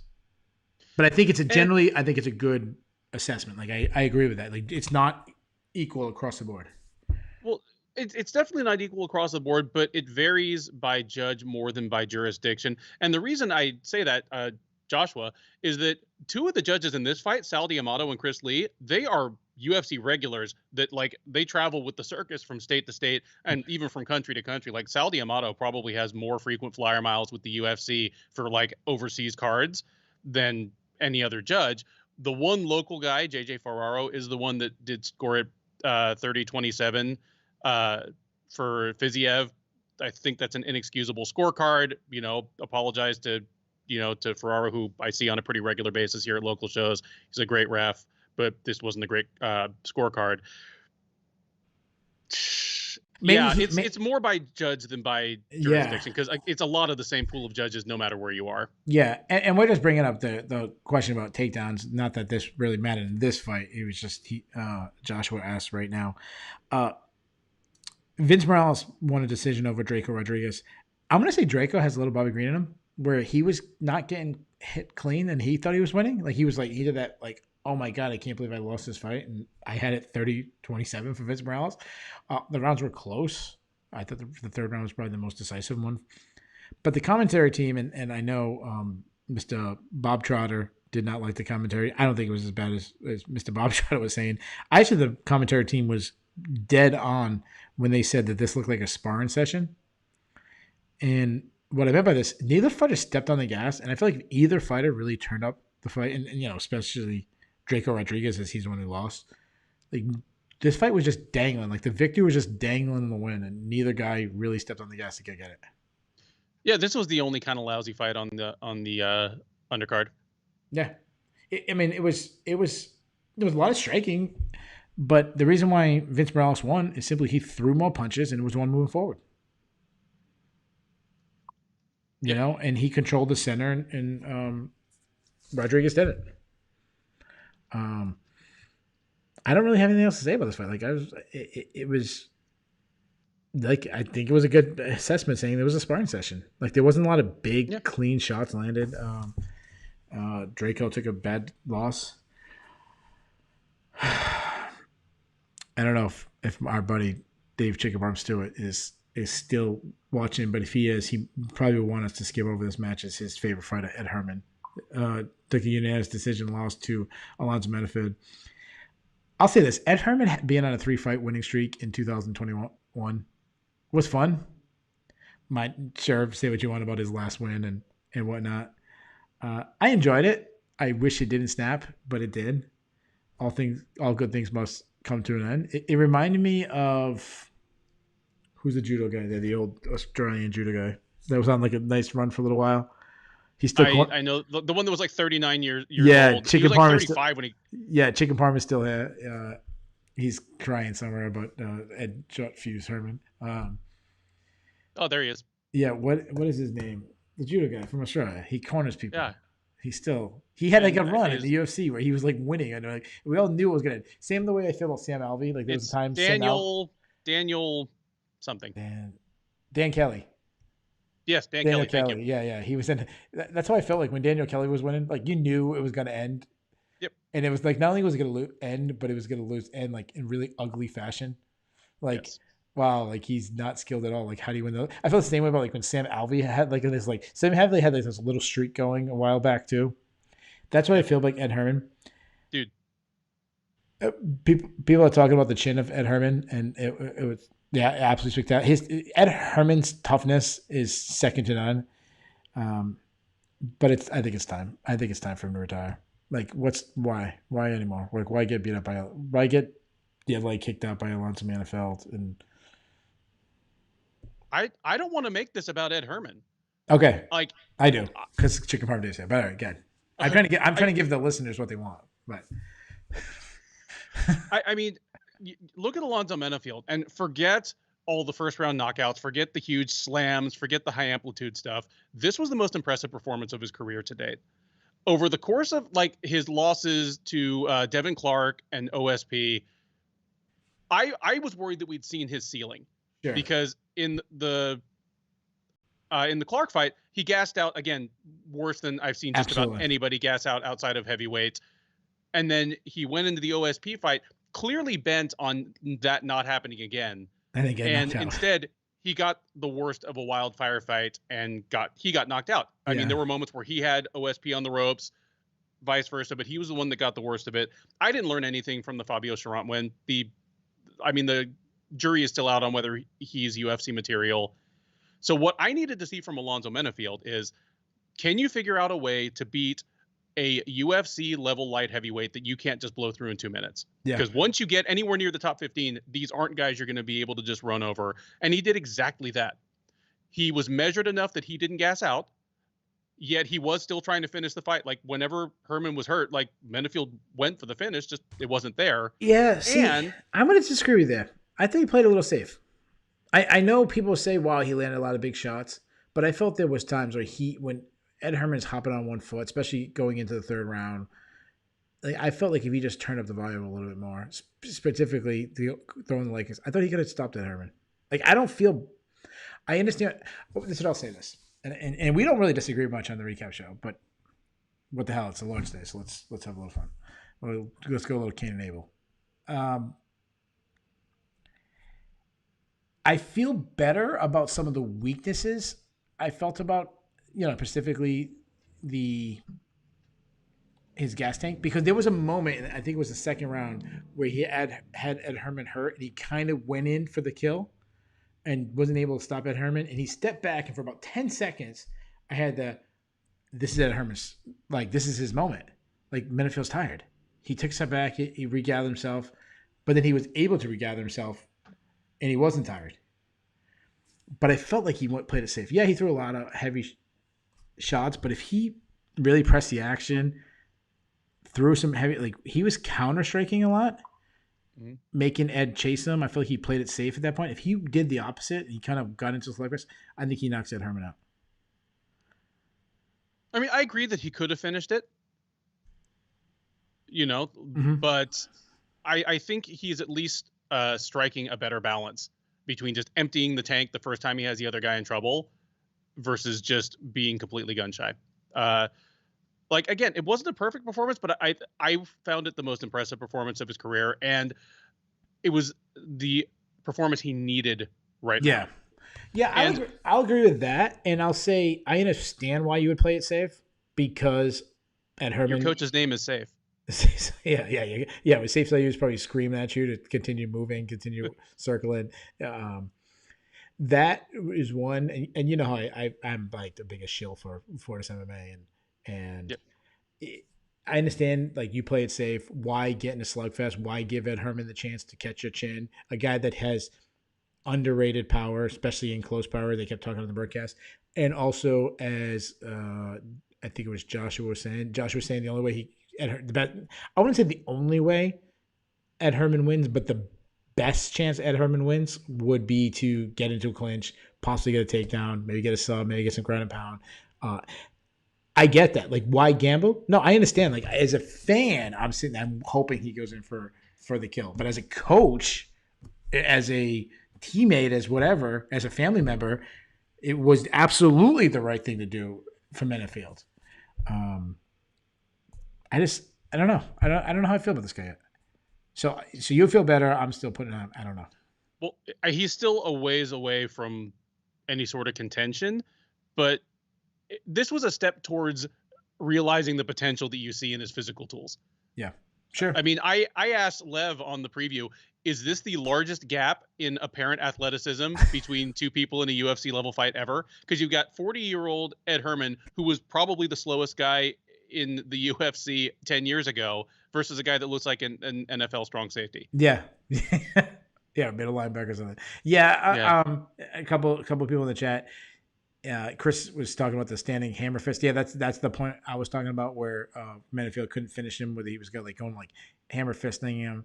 Joshua pointed out he doesn't think a truck could KO Herman. That very well could have been the case. He could have went in for the kill. He could have either got himself knocked out, gassed himself out, one bigger margin, could have got like a 30-25 scorecard.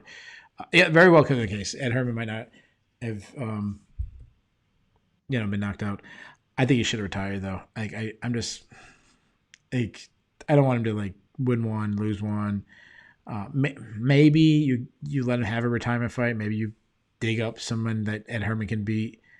I'm ready. I'm ready for it to be over. It was a nice run. So Ed Herman versus KB Buller in 3 months. We'll call that good. Like, let his leg heal up good. And then, there you have it. You'd have Bass's favorite fighter versus Chicken Parm Dave's favorite fighter. Speaking of favorite fighters, everyone in Poland's favorite fighter, Karolina Kowalkiewicz, took on Jessica Penne. Kowalkiewicz looked terrible. Like, I don't know if let me ask you this. Penne looked good, especially on the ground with her BJJ. Would not give up on the armbar. Was chasing this armbar finish for a really long time.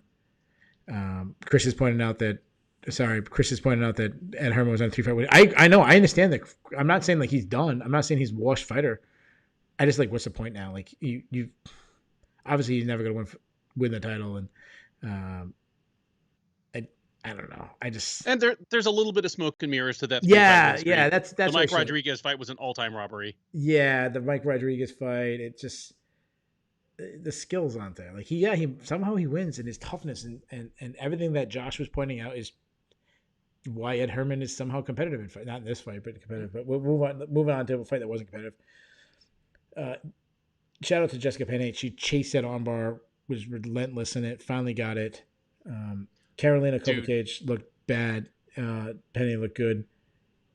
Why? Why did she even have a chance to get the armbar? Because Kowalkiewicz made the stupid move to dive into her guard. Like, Penne had blown a takedown. She's laying on her back. You can tell Kowalkiewicz looks at her, takes about 2 seconds, and instead of making her get back up, where they're in Kowalkiewicz's world, she goes down into her guard. They never get back up to the feet again, and this thing is over. So I'm going to say 2 things. I understand that it wasn't the right move to do, but I don't think Jessica Penne has this reputation that she's Damian Maia. Like, you go on the ground with her, it's over.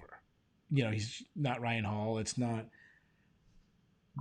But in this case, it probably should have been. Like, I guess, like, you know what I'm saying? Like, I understand what you're saying. I understand that you're saying, like, it was a really stupid mistake. And it was. But is that a little bit of hindsight? I mean, obviously, you can't judge this purely based on the results. But the place where Karolina Kowalkiewicz had the best chance to win this fight was just with a high-volume, low-power, pity-pat kickboxing match. Yeah. And I seriously think that if she had just waved Penne back up, she probably wins a decision, 14 minutes later. Yeah, I was surprised. I will say this. Yes, it was stupid. I was just surprised how easy it was for Penne. Like, even if you told me, obviously I'm not saying like do it again, but if you told me in that situation that Kowalkiewicz was going to drop down with Penne, I don't know how I felt. Like, I don't say like, oh my God, that's so bad. Like, it wouldn't have shocked me.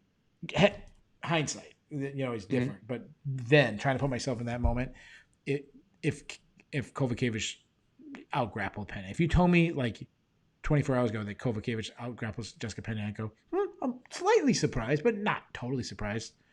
Yeah, boy, was I wrong. Like that was, and man, Jessica Penne, like her grappling looked fantastic.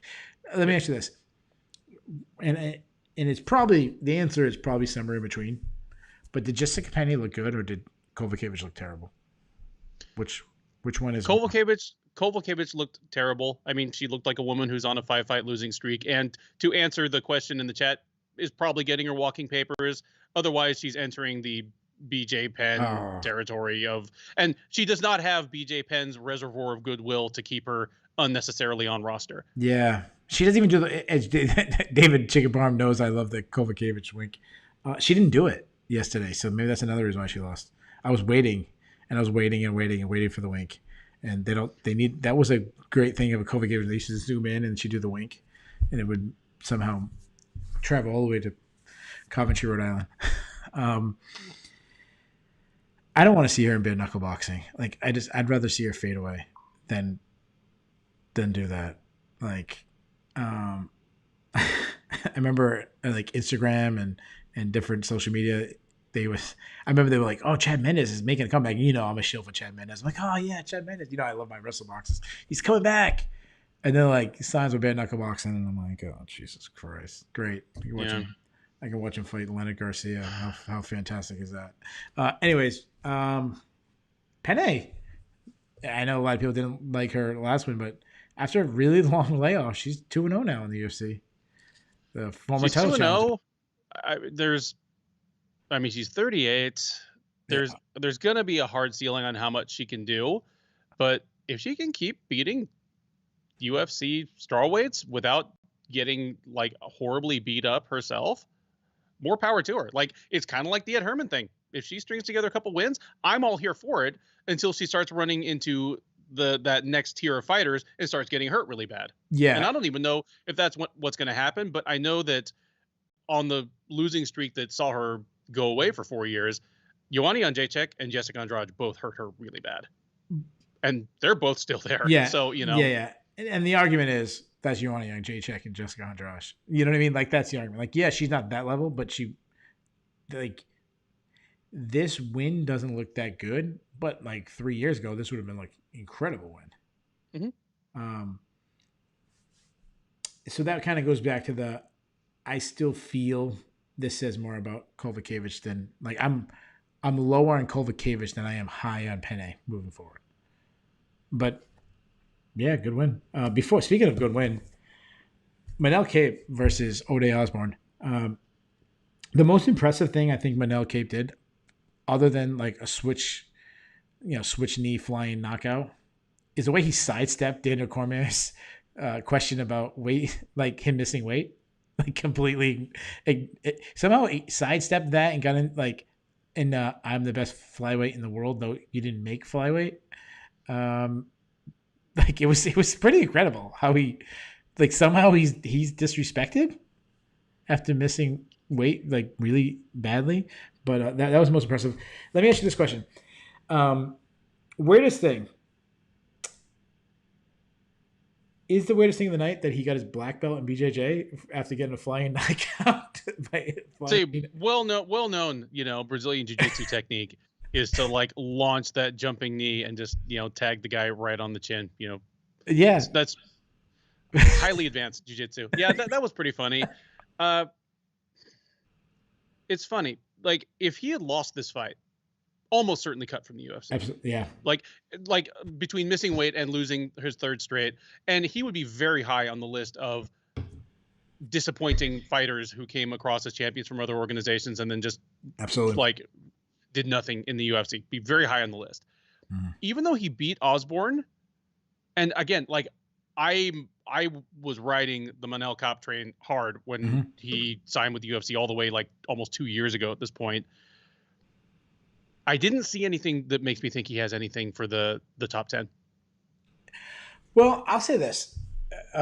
So I like Ode Osbourne. I liked him on the Contender Series. I still think he could be and like an already addition to the, he's obviously so big. I like the footwork and the speed of Kape. Obviously, he has knockout. We saw the crazy athleticism. This is what he can do. This is the best of him. If you told me 2 years from now that Kape is gone, that he is fighting in small organizations, or he's back, fighting overseas, he's back in Ryzen, or he's fighting the KSW or something like that. If you told me that, it would not surprise me at all. If you told me Manel Kape was the flyweight champion of the world 2 years from now, would not surprise me at all. It would involve him, I think, broadening his skill set quite a bit. He's incredibly powerful and explosive, but I just think the better strikers in kind of the flyweight top 10 or 15 are going to give him all kinds of problems. Yeah, what I'll say about this is he's the big cracker though. He has that power. He has that Davidson Figueiredo power. Mm-hmm. But without the rest of Davidson Figueiredo's skill set, that makes him John Lineker. Yeah. It makes him John Lineker, the guy with the puncher's chance against anybody. Good point. But, very good point. And he's missing. Or your favorite fighter, John Dodson. Yeah. And he's missing weight, so kind of fits both those guys too. Yeah. So, especially John Lineker. I wouldn't be surprised to see him as a top 10 bantamweight 2 years from now. Yeah, absolutely. I'll say this one question, and it's not fair for me to ask this question, just kind of a question I'll throw out there as who knows. What did he miss weight by? 3 pounds, 4 pounds? It was a lot. It wasn't close. 129, so he missed championship 3 by pounds. 4 pounds. Yeah, so he missed the weight class by 3 pounds, 4 pounds by championship weight. Does he have the same energy to throw a flying knee if he has to cut 3 more pounds? It's not fair for Ben to answer that question. It was obviously early in the fight, so that would make you lean a little bit more. Yeah, probably. But if Osbourne had been allowed to have that 4 extra pounds of water in his skull, does it knock him out? There's a reason you have to make the weight. And then shout out to, I apologize, who was it that asked? Christopher Palma said, do you believe it was a quick stoppage? I'll say this. Anytime you land a flying knee and the guy falls back flat, it looks worse than it was. He was popping back up. He was actually kind of getting a hit on it. He was getting hit while he was popping back up. I'll say this, and I love this explanation. The second time I'm giving love on this show. Nolan King once said he was talking about a pendulum, or a range of stoppage, and there's this is the perfect stoppage, and then this is the range that is acceptable, too late, and this is the range that's acceptable too early. I would say it is early, but just acceptable. If the referee let it go on, I would have been screaming stop the fight. So I would say it's a little early, but not bad stoppage, if that makes sense. I don't know if I explained it as well as Nolan does. I would agree. A little on the early side of what I would prefer, but it's not going to make any robbery of the year list. Yeah. But still great of Manel Kape to completely ignore the former two-weight champion Daniel Cormier's question. Miles Jones versus Anderson Dos Santos. I'm gonna go to my last note first. I was writing down, this was late in the third round. Miles Jones wins by third round TKO, walk-off knockout. If Miles Jones turned up the volume, he would have got the knockout. He did. So I wrote that a little too soon. I liked a lot of things that Miles Jones doing, but I was just like, man, he just doesn't have the kill instinct to put this guy out. And then he throws this beautiful combination of a left hook to the body with an overhand right, puts Anderson Dos Santos. Dos Santos is tough, extremely tough. He was a wounded animal hopping around on one leg. It seemed, 90 seconds in, 60 seconds in. He was visibly hurt on that leg, where I think the second leg kick he's falling into his butt. I like some of the things I saw from Miles Jones. I like that he had obviously the leg kicks. His pocket boxing is always good, but I love the cutting the power. I still think he needs to cut a little bit more angles. What DC was talking about, when he lands a big shot, actually cut and throw from a different angle when guys cover up. I also don't like that he abandoned his wrestling. I think it's going to more wrestling, and this might have been matchup proof, but it's something we've been seeing a little bit from him, is not wrestling. But we've seen 2 fights in a row. He's really developed a punch, good punching power for that, knockout power for that division. I like Miles Johns coming off the Contender Series. I still like him. I'm not as high as I used to be on him, but this makes me start saying, there's something there. Agreed. Man, the combo that he finished him off with was so beautiful. Like the going to the body up to the upstairs, like just textbook, and completely like flattened him. But it was the leg kicks, like putting in that work early, that really made the difference. Dos Santos had to be stretchered out. Like they tried to help him down the steps, and he ended up being stretchered, because of his leg. Oh, because of his leg, yeah. Yeah. Good win for Miles Johns. I mean, he only has one loss in his career. And before that, one of the best performances, I just said one loss of the career. This girl has no losses. Melissa Gatto, long layoff, came back. I say this a lot. I can't stress it enough. When you're 25 years old, you're at the age where you make huge, huge improvements. When you take off, I think she was, how long was she gone? 3 years, something like that? 3 years, yeah. Yeah. And she's only 25, had fought a few times. Yeah, never mind. Yeah. So when you're on the fence on a fight and you don't know who to pick, and one person, I don't know how old Victoria Leonardo was, just say 30, and the other person 31. 31. Okay, close enough. And the other one's 25, and you haven't seen him fight in 3 years. Go with a 25-year-old, because there's a very good chance that person has made humongous leaps in improvement, and that's what I saw from Gatto. She looked so fluid on her feet. To me, it was just a complete performance, because she looked fluid on her feet, a lot of long-range strikes, a jab. Like, I like that she got into the clinch, was effective in the clinch. I liked her. Did you see her inside Henry Cejudo inside trip takedown? Throwing up submission attempts, especially in the first round, chain and submission attempts together. Just a really, really great performance from Melissa Gatto, in my opinion, against a girl in Victoria Leonardo, who's not a good fighter. Like, I know Lev was really stressing that on the show. You kind of both were, but she's tough. Like, she's got like a little Ed Herman in her, where she's not good, but she's so gritty and tough that she can make it a more competitive fight than it should be. That was not the case in this fight. And then add in, Leonardo, she has a ceiling in the UFC, and it's a very low ceiling because of her limited athleticism. But no one could question her toughness. This girl broke her arm. This is 2 fights in a row she broke her arm. But she broke her arm. Same arm. She broke her arm. They pointed out that it was broken, and she was trying to convince the referee to allow her to continue to fight with a broken arm. For what? Not getting paid much. She wasn't going to win. That was just, let me go out there 5 more minutes, get beat up, probably kicked in that arm, just for pride. I don't know. MMA fighters are just built different. Yep. That's it. What were your thoughts on this fight? That Gatto looked incredible, and that I made the exact wrong call in predicting this fight, because I took Leonardo as, okay, I know she is more than known quantity. I know that she is a borderline UFC talent, but I don't know anything about Melissa Gatto. And maybe it would have been the right decision if they were both 31 years old. But I'm starting to come around to your way of thinking here, that a fighter in their early 20s who takes a couple of years off, it's worth rolling the dice on them having made improvements in their game. Physically, she's a specimen. Again, just first person perspective from press row. Like, I was on front row of press row. I was 8 feet from the ring apron. So all these people were walking right by me. Melissa Gatto was ripped and like kind of surprisingly tall.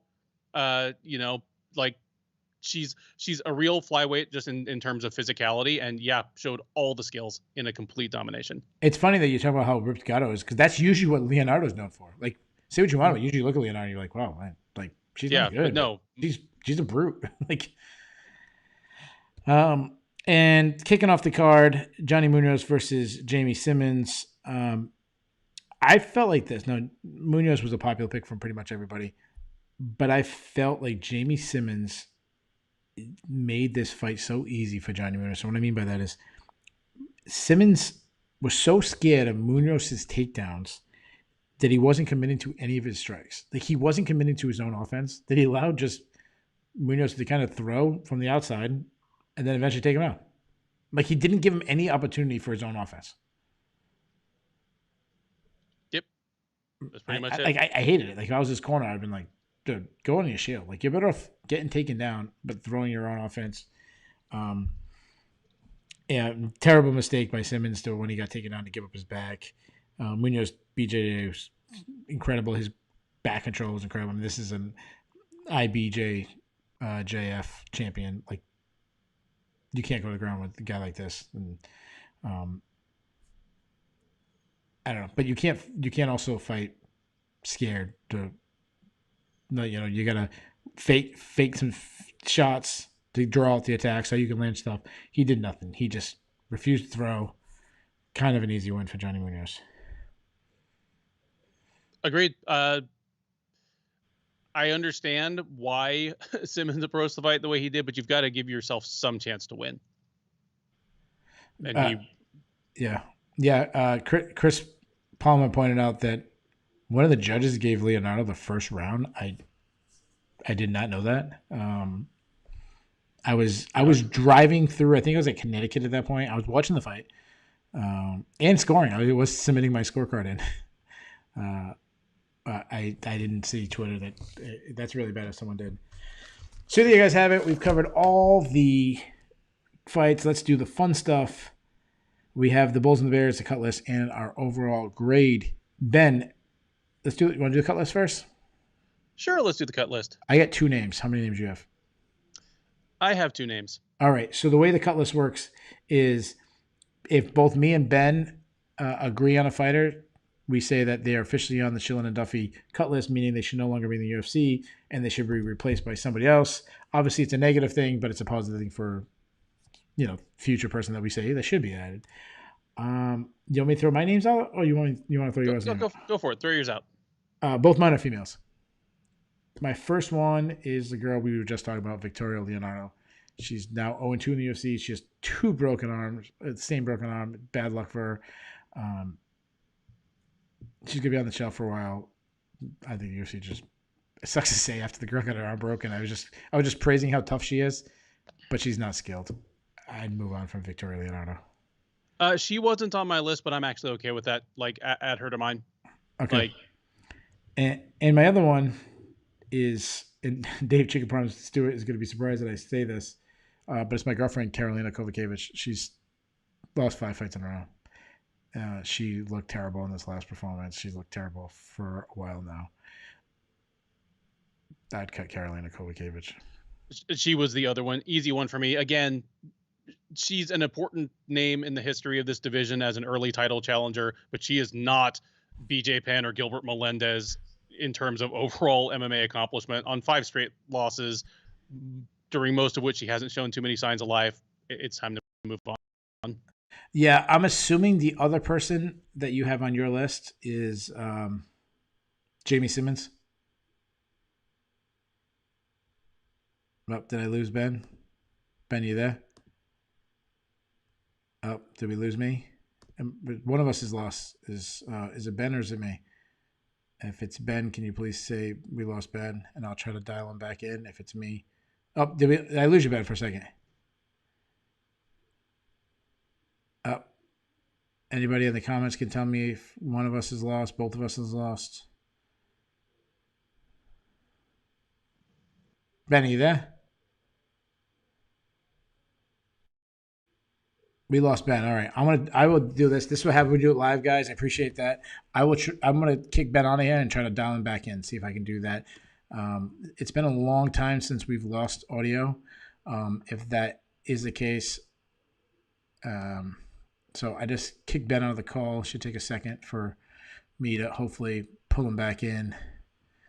I apologize. Oh, they're saying we got him back. I'm sorry, guys. If we did get him back, I just hung up on him. Yeah, Chris is saying we got him back. It's probably because I I'll see if I can get him back in. Ben, you there? I'm back. Ben, I'm here. We had a really good streak. We had like an Ed Herman streak of not losing connection. It's been, I don't know, it's been a while. It's been like months, 20 shows, but it's a large day. I probably said the F word or something on the large day. That's what happens. My question was, you had one more person on the cut list. Was it Jamie Simmons? Yes, it was. Okay. I give him a full mulligan for stepping up on short notice to fight Giga Chikadze. That was ridiculous. But we have no idea how being Johnny Munhoz's first UFC win is going to age. All I know is that he is 0-2 with 2 finishes and just has not shown anything really in either fight to show that he belongs in the UFC. I know it's rare for someone to get cut just off of going 0-2, but he can go win some fights somewhere else and come back. Yeah, he probably won't get cut. I agree with that. And I'm okay if they cut him. The reason why he did make my list is just I did the same thing. I didn't count the Chikadze fight. I mean, it's Giga Chikadze. Like he's tremendous. Let's do the Bulls and the Bears, Ben. You want to stay negative or you want to go positive?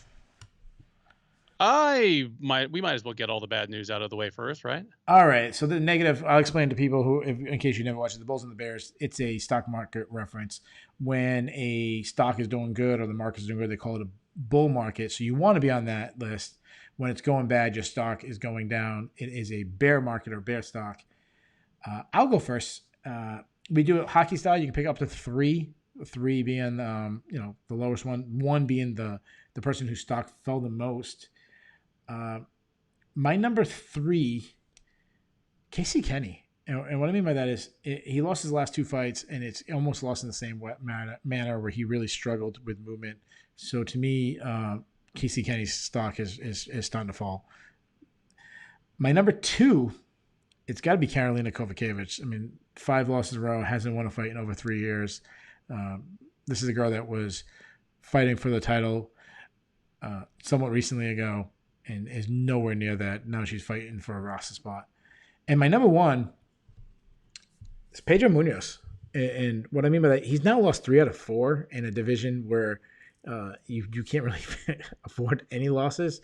But also, he's been matched against 2 legends recently, Frankie Edgar and Jose Aldo. Now, say what you want. A lot of people believe he should have beat Frankie Edgar, but he actually did not win that fight, according to the judges.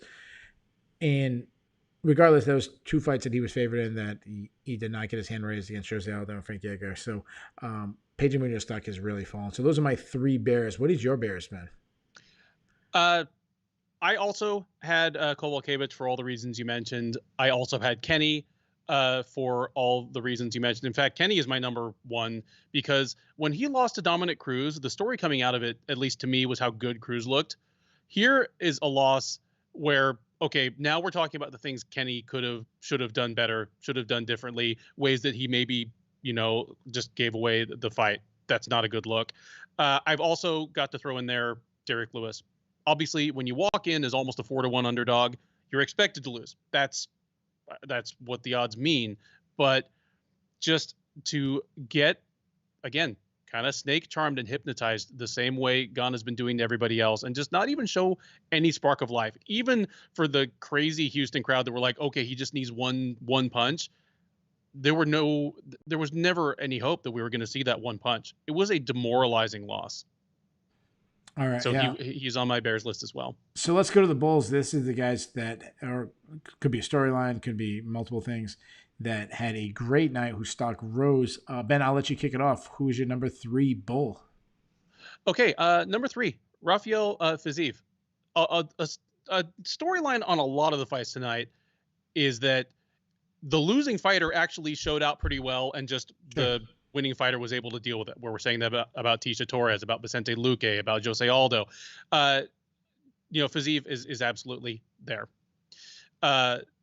Number 2, because I've already gone on about how impressed I was with Alonzo Menifield. We've had that discussion. I'm just going to go Fortis MMA. Yeah. Oh, there you go. Good night for Miles Johns. Obviously, for Menifield, a minimum of screaming and despair needed from Saif Saud in the corner tonight. And that's only a week after Uriah Hall lost. So they kind of needed a bounce back in their home state. Sorry to interrupt you, but yeah, good night for them. Number 1, it's got to be Vicente Luque in maybe the hardest division in the UFC to make your way into the title picture. He vaulted forward. He beat Michael Chiesa in Chiesa's world. And yeah, his graduation from action hero of the welterweight division to actual contender is just about complete. And there's seriously not much he could have done better than what he did in the cage. It is the very definition of like a bull like market moment. Yeah, absolutely. So I also had Vicente Luque in my list. He was my number 2, so I'm just gonna take him off my list because I had a couple of backups. My number 3, Song Yadong. And what I mean by this, I thought it was the best performance of his career. It's not often where I put both the winner and the loser on, one on the bull, one on the bears. I usually kind of try to pick one who was, did one win or did one lose. But it's more of the matter of his record. He's now 6-1-1 in the UFC. Lev will dispute that, and I understand. But officially, he's 6-1-1 in the UFC, and he's probably facing a ranked fighter next. So his stock has risen. My number 2, Jose Aldo. I mean, I was ready to write this guy up. Best he's looked at 135. We're talking about I was ready to talk about retirement with this guy. Now we're talking about one more win to a title shot. So Jose Aldo, my number 2, and my number one kind of is always my number 1 when someone wins the title, and that's Ciryl Gane. And what I mean by that, we talked about the very first question I asked in the show is, do you view him as the champion? And regardless of whether we do, he's going to be in the record books now as at least an interim champion, and he's going to be fighting for the title next. And by the way people are reacting, like it seems like he might be the favorite in that matchup. So overall, Ciryl Gane is had a really good night where it seems like a lot of people are excited about that guy moving forward. So it's not often I try to stay away from the guy in the main event is my top bull, but tonight the top bull, in my opinion, was Ciryl Gane. Last question, Ben. Give me your overall grade. Oh, I'll give this card a B+. Main card wasn't quite as good as the undercard because the undercard was fantastic. Main card was still pretty good, and we learned quite a few things, about like these fights all felt important in their divisions, and that's a good sign. B+. Yeah, I went with a solid B. I'll give the early prelims. I give an A. Like the early prelims, there was four. I mean, there was a flying knee knockout. There was a walk-off knockout. They had the broken arm, and then the Simmons slick submission. It started slowing down a little bit after that, and the main card was good, not great to me. So I'm going to give it a B. Overall, I was pretty happy with a card that wasn't the greatest on paper, but overall, I think you got your money's worth. So there you guys have it. That is the recap show. Once again, we apologize for the not normal time. If you guys enjoyed the midday, it's something we'd probably consider. I like doing it right afterwards. I like it became a little bit tradition. So we're probably for the near future to go back to, right after the event. But if you like this time, let us know. We'll see if we can work something out. And we'll be back. We have another week off, Ben. You believe that? I don't even know what to do. Christopher. Oh, wait, I actually have one more question. But Christopher Palmer is absolutely drunk because he said, "Great show, guys. Your insight is phenomenal." We appreciate the compliment. I don't know if we're phenomenal. So stop day drinking there, Chris. No, I'm just kidding. Ben, I forgot to ask you. The chat was going for a, now almost 6:30 in the afternoon on the Lord's Day. We love to shout out. There was so many guys pumping the Chris Wiz, Chris Palmer, Chicken Parm Dave, Bass, our usual. Do you have an MVP? Joshua Lazar, he was great. Do you have an MVP of the chat tonight? Oh man, MVP of the chat. It's always a hard one to call, but like Chris Wiz for kind of like taking it to us and reminding us of some things we forgot. Jay is usually our unpaid producer, but I feel as though like Chris kind of reining us in with like the some important facts that we skipped over. I'm going to pin the MVP on Chris Wiz this time. There you go. Chris, congratulations. You're our MVP of this show. And I was going to give it to Chris Palmer, but no, I don't appreciate the day drinking. Not on the Lord's Day. No. We love you guys. Thank you so much for listening. If you enjoy the show, tell all your friends. If you didn't enjoy the show, don't tell anybody.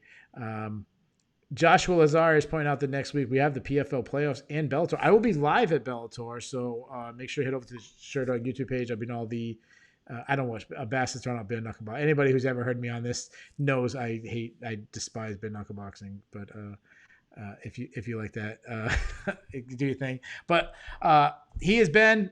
I am Keith. Thank you so much. We'll be back in 2 weeks. We're doing a breakdown of the next card. And then after that, we'll be doing a recap. Cannonier versus Gastelum. Yay. See you.